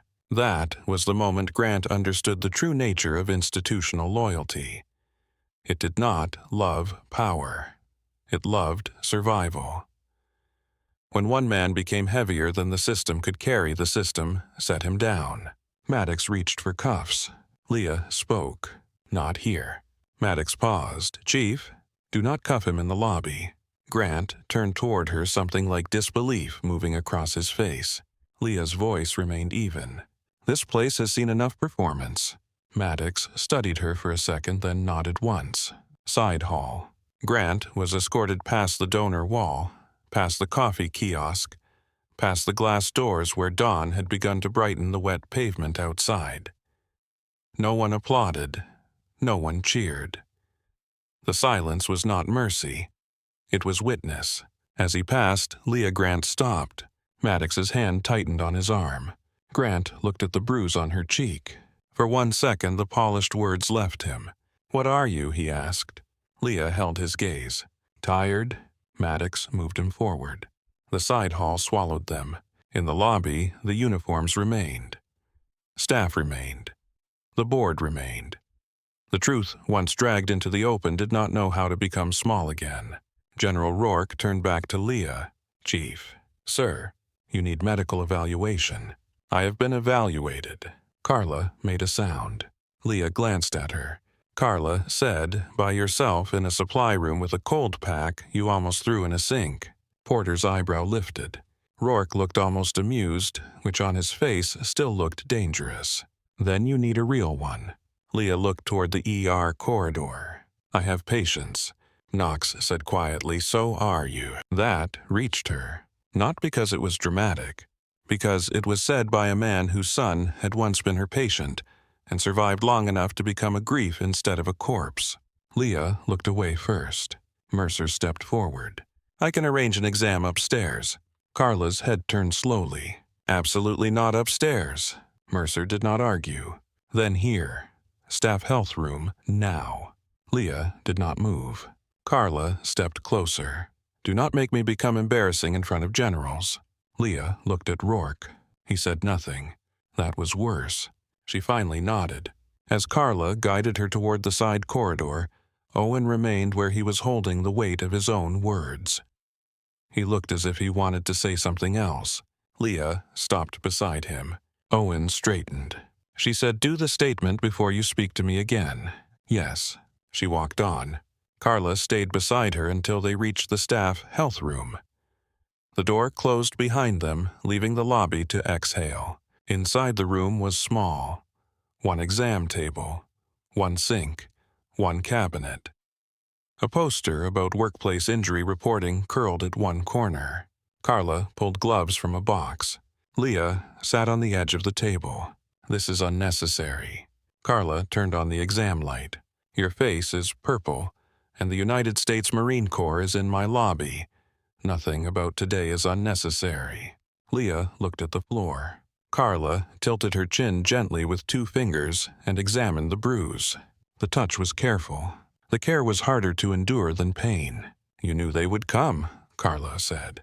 "No, you knew someone might." Leah said nothing. Carla checked her pupil response. "Follow my finger." Leah obeyed. "Any dizziness?" "No." "Nausea?" "No." "Headache?" "No." "Lying?" "Yes." Carla paused despite herself. Leah's mouth barely moved. Carla shook her head. "You're impossible." "So I have been told." Carla cleaned a small split at the inside of Leah's cheek, where her teeth had cut the skin during the slap. For a minute, there was only the sound of gloves and the sink running. Then Carla said Ren. Leah closed her eyes. "I will not ask in the lobby," Carla said. "I will not ask with them outside. But I need to know how to stand beside you without stepping on something buried." Leah opened her eyes. The exam light made them look paler. Ren was not a name. It was a radio call sign. Karif Pass. Leah swallowed. A place where a lot of people were supposed to die quietly. And you did not let them. Leah looked at the poster on the wall. "I did not save enough." Carla's face changed. There it was. Not the secret. The wound under it. She placed the gauze down. "No one who says that ever counted honestly." Leah looked at her. Carla held up a hand. "I am not making a speech. I am saying you are bad at math when grief is involved." A knock sounded at the door. Carla opened it 3 inches already annoyed. Max stood outside. "Sorry," he said. "General Rourke is asking for Chief Hart. Staff Sergeant Ross is awake and asking too. Also, Hospital Legal is arguing with Major General Porter, which is a mistake I would pay to watch if I were off duty." Carla looked back at Leah. Leah slid off the exam table. Carla blocked her. "Vitals first." Carla, vitals. Then battlefield reunion. Leah allowed the blood pressure cuff. For the next 3 minutes she sat still while Carla did the work properly. Pulse, pressure. Pupils again. Shoulder check. Documentation. Injury report. When Carla finished, she tore off the top copy and handed it to Leah. "For your records." Leah took it. "Thank you." Carla looked at her. "I'm angry enough to lift a car. I know. I am not done. I know that too." They returned to the ER through the side corridor. The department was still moving, but differently now. Staff glanced at Leah and then at the generals visible through the lobby glass. Patients whispered. Nurses stood a little straighter. Not because power had arrived, because power had been forced to answer to something other than itself. In Trauma 3. Caleb Ross was awake under dimmed lights. A bandage crossed his brow. Oxygen rested beneath his nose. His left arm was bruised from failed IV attempts. His eyes found Leah the moment she entered. He tried to sit up. Leah crossed the room quickly. "Do not make me put you back down in front of witnesses." A weak smile touched his mouth. "That is her." Rourke stood near the door with Porter and Maddox. Mercer remained at the foot of the bed. Carla leaned against the wall, refusing to leave. Caleb looked at Leah like memory was painful but necessary. Ren. Leah stood beside the bed. "Hart now." "No, ma'am." Her face tightened. He saw it and corrected himself. "Chief." "That will do." His eyes shifted toward Rourke. Sir Copperroot was changed. Rourke came closer. "By whom?" "I do not know. Last thing before the rollover we got comm interference. Driver said route update came through command channel. East Ridge reference. Same phrase as Karif." Leah's hand went still on the bed rail. Porter looked at Maddox. Maddox was already typing into his phone. Rourke's face became something harder than command. "Staff Sergeant, are you certain?" Caleb's breathing roughened. Leah put one hand lightly on his shoulder. "Do not chase it. Give only what you have." He nodded. Static, route update. Copper was supposed to be cold. Then headlights, impact, fire smell. I thought we were back there. Leah's voice lowered. "You are not back there." "I know. No. Know it here." She tapped 2 fingers gently against the bed rail. Steel rail. Hospital room, San Diego. Caleb breathed once. Steel rail. Hospital room, San Diego. Good. Rourke watched her with the grief he kept disciplined. Porter closed the tablet. "This is now a federal and military investigation." Mercer looked suddenly tired. "The hospital will cooperate," Carla said for once. No one corrected her. Leah looked at Rourke. You came for the assault. I came because one of mine was harmed. I am not one of yours anymore." The room became quiet. Rourke stepped closer. "No uniform makes that true." Leah's face gave nothing but her hand tightened once on the rail. Caleb whispered she never left us. Leah looked down at him. "That concussion is making you sentimental." "Yes, Chief." "Unfortunate." For the first time all night, Carla heard something almost alive in Leah's voice. Not happiness, not peace, but a door unsealed by a crack. Outside Trauma 3, the hospital continued gathering around the consequences. Grant was gone from the floor. Legal had stopped using the word incident. Owen was in a conference room writing a statement by hand because Carla had taken his tablet and told him batteries could die, but ink had character. The board chair spoke quietly with Porter near the donor wall, his face arranged into damage control, while hers remained arranged into truth. Leah stepped out of Caleb's room and found Maddox waiting. He was in his 40s, close-cropped hair, scar along one side of his jaw, eyes that had learned to count exits before expressions. He looked at her the way people from old operations looked at each other. Not warmly. Accurately. "Chief, Maddox, you look terrible. You always had a gift for comfort. You should have answered the first 6 calls.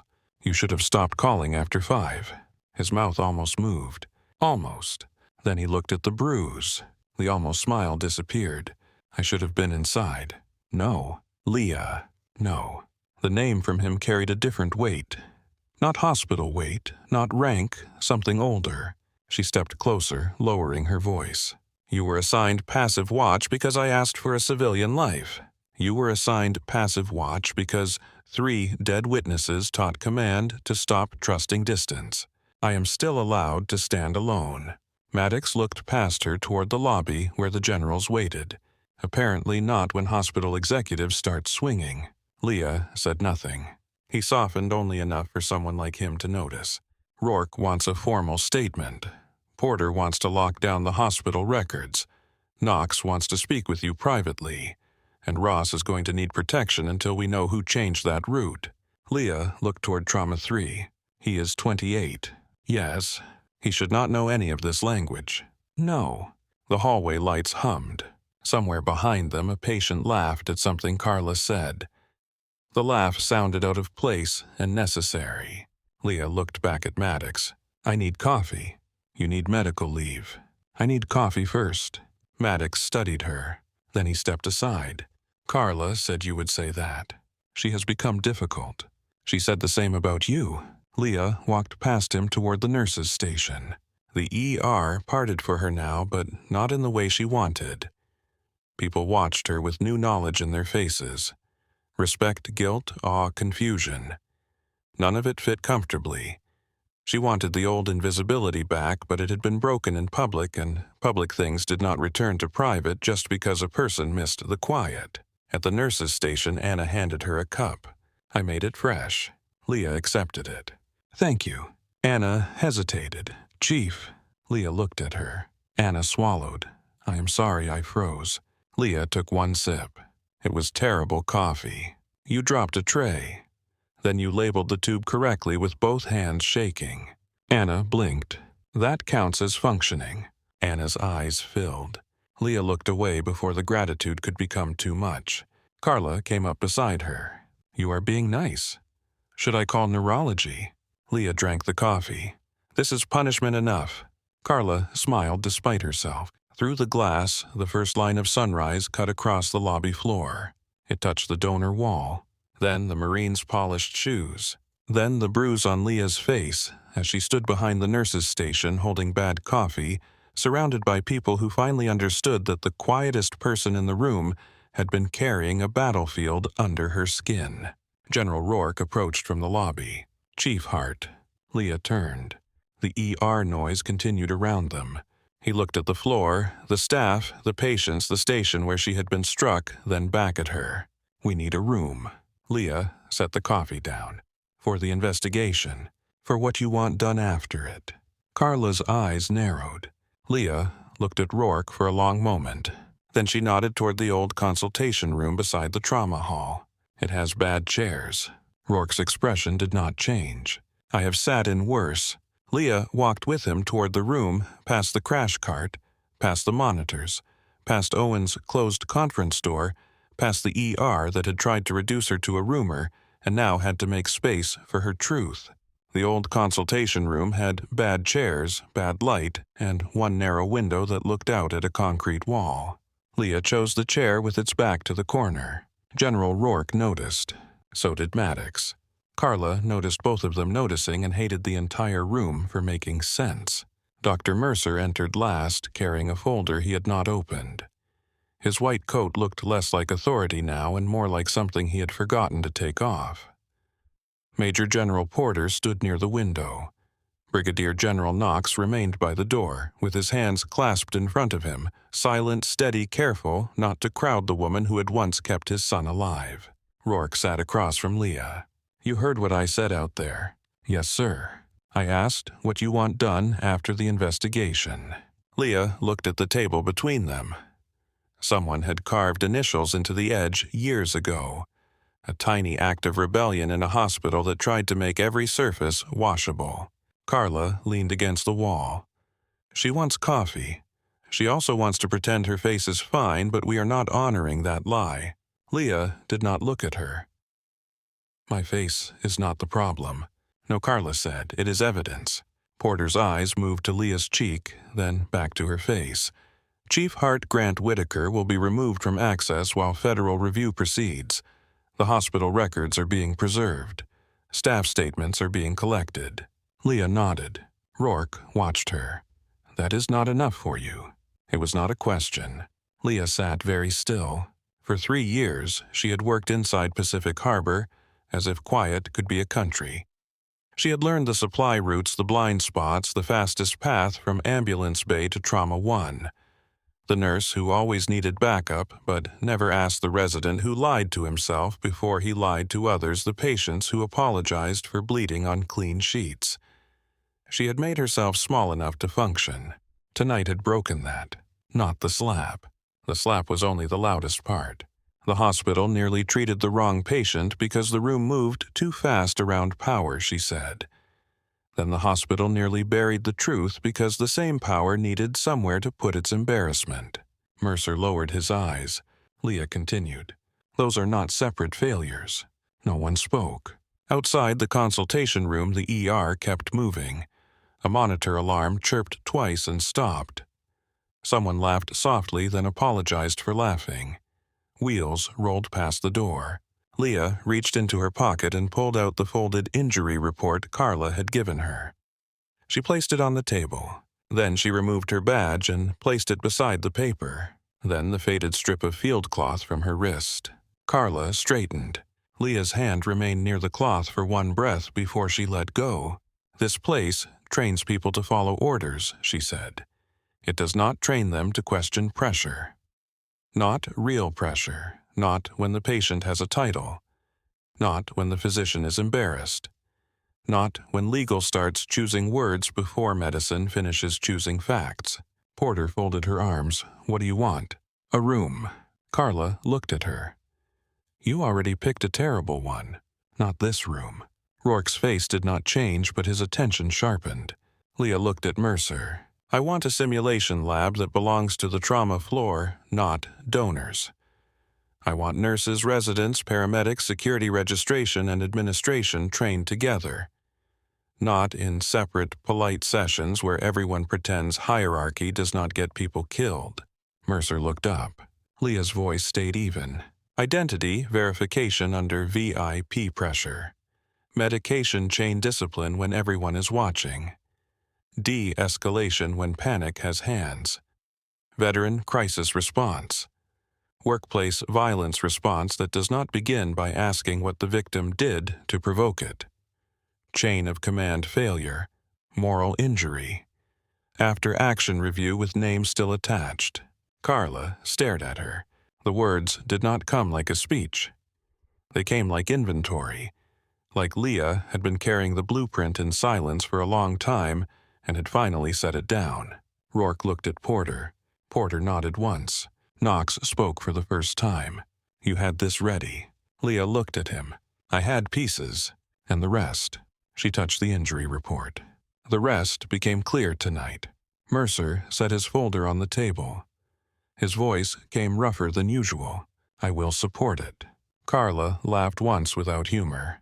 That is a start, Julian. Not a sacrifice. He accepted that. I will testify to the chart failure. I will testify to the culture that let it become a personnel accusation. I will testify that I should have stopped Whitaker before he reached the desk. Leah looked at him. Yes, the word was not forgiveness. It was acknowledgement. Maddox opened the door from the hallway. Owen Price has completed his written statement. Carla's eyes narrowed by hand. Yes, good. Leah rose. Rourke stood with her, but she shook her head. I will read it alone. Carla pushed off the wall. No. Leah looked at her. Carla crossed her arms. You can read it without generals. You do not read it without someone who knows when you are lying with your face. Leah almost smiled. Almost. They found Owen in a smaller conference room near radiology. He sat at the table with 3 pages in front of him. His handwriting had started neat and ended rough. A pen lay near his hand. His eyes were red, though whether from fear, shame, or exhaustion did not matter much. When Leah entered, he stood too quickly. Chief Hart. Leah. He swallowed. Leah. Carla remained by the door. Leah picked up the statement. She read every word. Owen had written the facts cleanly. The wrong chart had been active. He had failed to verify it. Leah had stopped medication administration. He had implied she may have caused the error. He had not corrected the rumor when it spread. His silence contributed to the escalation that followed. Leah placed the pages back on the table. You used the word contributed.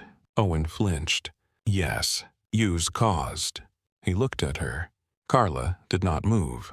Owen picked up the pen. His hand shook once. He crossed out the sentence and rewrote it. My silence caused harm to Chief Hart and compromised the integrity of the review. Leah read it. Sign it again. He did. For a moment, he looked like he wanted to ask whether this made anything better. Leah saved him from the mistake. Do not apologize again until you have become useful. Owen's mouth tightened. He nodded. What does useful look like? Tell the truth when it costs you before someone else bleeds for it.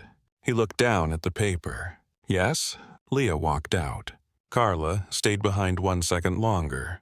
You are lucky she gave you a sentence instead of a scar. Owen did not answer. That was not a threat, Carla said. That was education. In the ER morning had fully arrived. Sunlight came through the front glass in pale strips and touched everything the night had damaged. The donor wall, the wet floor near the entrance, the chairs where patients had slept bent over their own knees. The corner of the nurses' station where Grant Whitaker's hand had changed the hospital. Hospital police had taped off part of the station for evidence photographs. Legal staff moved in tight circles near the lobby, speaking quietly now. The board chair stood beside Major General Porter, looking smaller each time she handed him another instruction he could not reframe. Maddox escorted Grant through a side corridor. Not in cuffs, not through the lobby. Leah saw them from the trauma desk. Grant saw her too. For a moment he slowed. His face looked worse in daylight, less powerful, more human. That did not make him better. It only removed the lighting that had helped him pretend. Maddox's hand rested near his elbow. Grant looked at Leah's bruise. What are you going to do with all this? He asked. The question was not humble. Not yet. It was frightened enough to be honest. Leah held his gaze. Something you should have done before you touched it. What? Build protection around the truth. Grant had no answer. Maddox guided him on. No one applauded. No one needed to. By noon, Pacific Harbor's board suspended Grant Whitaker pending federal and civil investigation. By evening, the hospital issued a statement that did not use the word incident. Carla had seen to that by standing behind the communications director until assault appeared in the second paragraph. By the next morning, 3 nurses, 2 residents, 1 registration clerk, Max Sullivan, and Dr. Mercer had submitted statements. Kelly documented the medication packet. Carla documented everything else with the thoroughness of a woman who had been waiting 30 years for the building to make the mistake of asking her for details. Leah did not go home that first day until Carla drove her. She objected. Carla ignored her. In Leah's apartment, the air felt strange with another person inside it. Carla stood in the doorway while Leah checked the windows by habit. 1, 2, kitchen, bedroom, lock, chain, deadbolt. Carla watched without comment. Then she saw the wooden lockbox open on the bed. The photograph lay unfolded. 12 people under a desert sun. Carla did not step closer. Those your people? Leah stood beside the bed. Yes, all of them. No. Carla heard the weight in the answer. Leah touched the edge of the photo. 7 gone. Carla took that in. I am sorry. Leah nodded once. Carla looked around the spare apartment. The empty counters, the single mug, the unlived in neatness. You know you can make a place safe without making it temporary. Leah's eyes remained on the photo. I am learning. Carla did not stay long. She was not the kind of woman who mistook presence for duration. At the door, she turned back. Do not come in tomorrow. I have a shift. No, you have orders from a medical professional with excellent instincts and poor boundaries. Carla. Leah. The names held there. Leah looked tired enough to fall through the floor. Fine. Carla nodded. Progress. Disturbing, but progress. When she left, Leah stood alone in the apartment. For once, she did not close the lockbox. 3 weeks later, the old storage wing beside the emergency department was cleared. It had once held broken wheelchairs, outdated monitors, retired bed frames, boxes of conference banners, and a treadmill some administrator had purchased during a wellness initiative no one survived with dignity. Now, contractors stripped the room down to concrete and echo. Leah stood in the doorway with Carla Rourke, Porter Mercer Mack, and a hospital architect who looked increasingly aware that he had entered a conversation where decorative language would not help him. We can make it flexible, the architect said. Training, education, community engagement. Leah walked into the center of the room. No stage. The architect blinked. I'm sorry. No raised platform, no podium. He made a note. Carla smiled faintly. Leah pointed to the far wall. Simulation bay there. Real monitors, real alarms, bad lighting, crowded layout. People make decisions differently when the room feels ugly. Mercer nodded. Medication station. Visible. Too visible. Force distraction. Add family actors. Add an administrator asking for updates at the wrong time. Porter said veteran response module. Leah looked toward the empty wall. Yes. No fake hero language. No thanking people while they are dissociating. Ground them first. Gratitude later. Mac cleared his throat. Security module too. Leah turned to him. Yes. How to intervene before violence becomes paperwork. His jaw tightened. Good. The architect had stopped writing. He was listening now. That mattered. 6 months later, the first class entered the Hart Civilian Trauma Readiness Center. The name had not been Leah's idea. She had fought it. Carla had won. The room looked like an emergency bay that had learned from its own worst night. It had movable walls, real equipment, staged chaos, hidden speakers, controlled alarms, and cameras used not for punishment, but review. Nurses trained beside residents. Paramedics trained beside registration clerks. Security guards trained beside attending physicians. Administrators trained too, though Carla made sure they received the loudest family actors. On the first day, Anna Morales stood at the head of a simulation bed. The actor playing the patient was a veteran in full panic, thrashing against sheets, shouting about smoke. A resident reached for restraints. Leah's voice cut through the room. Pause. Everyone froze. She walked to the bedside. What did the room want? The resident lowered his hand. Force. What did the patient need? Anna took a breath. Orientation. Leah stepped back. Again. The simulation reset. The actor thrashed. This time Anna moved to the head of the bed, not the side. Her voice shook on the first word, then steadied. You are in Pacific Harbor. White ceiling, steel rail. My name is Anna. You are safe for this breath. The actor's body slowed by degrees. Not perfectly. Enough. Leah watched Anna's hands. Not her face. Hands told the truth first. Good, Leah said. Anna looked up, startled by the word. Leah nodded once. Carla, standing near the observation glass, whispered to Mac, I'm going to write that on the calendar. Mac whispered back first recorded praise. I heard that, Leah said. Neither of them apologized. Owen Price returned to the trauma floor after 6 months away. Probation. Ethics review. Supervised practice. No hero return, no warm montage. He came back quieter. That was good. Quiet could mean shame or discipline or both. On his first evening back, he found Leah in the simulation center after a training session. She was wiping marker from a board.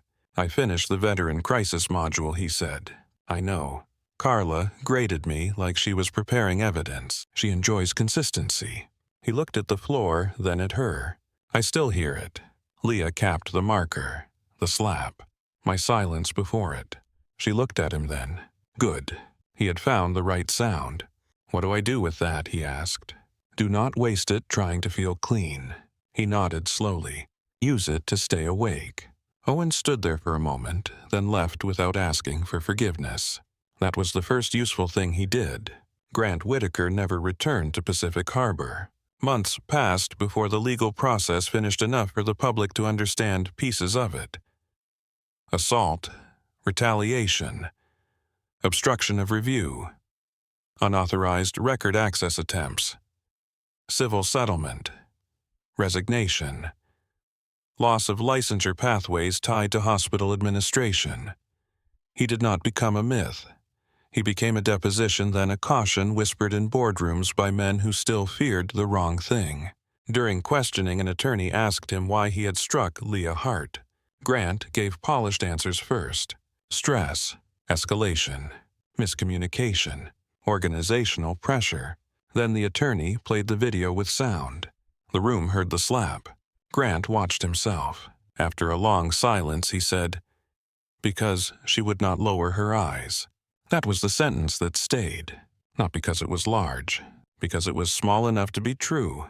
A year after the night in the ER, Leah arrived for a shift at 5:58 in the evening. Same employee lot. Same gray Toyota. Different sky. The sun was dropping behind San Diego in a wash of gold and marine haze. The bay crane stood black against the light. Somewhere a helicopter moved toward the roof. Somewhere else, an ambulance was already turning toward the bay. Leah sat with her hands on the steering wheel.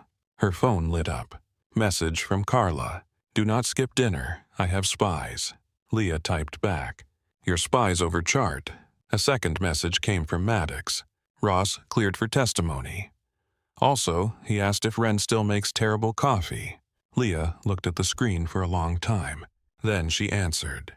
Tell him Wren upgraded to tolerable. Inside the employee entrance, Max scanned her badge. You are early again. You are surprised again. Coffee is fresh. That is unlikely. Carla made it. That is threatening. Mac laughed. Leah walked through the back corridor. The hospital smelled the same. Bleach, coffee, damp coats, human fear. But there were new things now. A poster near the time clock listed staff assault reporting procedures in plain language. The medication stations carried red verification tags for VIP intake. The simulation center schedule was full for 3 months. In the supply room, Leah checked the crash cart. 1 touch per item, no wasted motion. Carla appeared in the doorway. You know there are people paid to restock that. Leah slid an airway kit into place. They miss things. Carla smiled. Not as many as before. The ambulance bay doors opened hard enough to rattle the shelves. Voices rose. Wheels crossed the threshold. Leah locked the cart and turned. In the hallway, Anna was already moving toward the sound. Owen followed with the tablet in hand, slower than before, checking the wristband on the incoming patient before he opened the chart. Mac stepped from security toward the bay instead of waiting for violence to become official. Carla took command with a voice that still could have stopped weather. Leah stepped into the trauma floor. A new nurse looked at her as the first stretcher rolled in. "Chief Hart, how do you stay calm when it all turns bad?" Leah looked at the patient, the monitor, the hands, the exits, the fear. "I do not stay calm." The nurse blinked. Leah pulled on gloves. "I give the fear a job." Then she moved to the head of the bed where the room was already beginning to break and placed her hands exactly where they needed to be.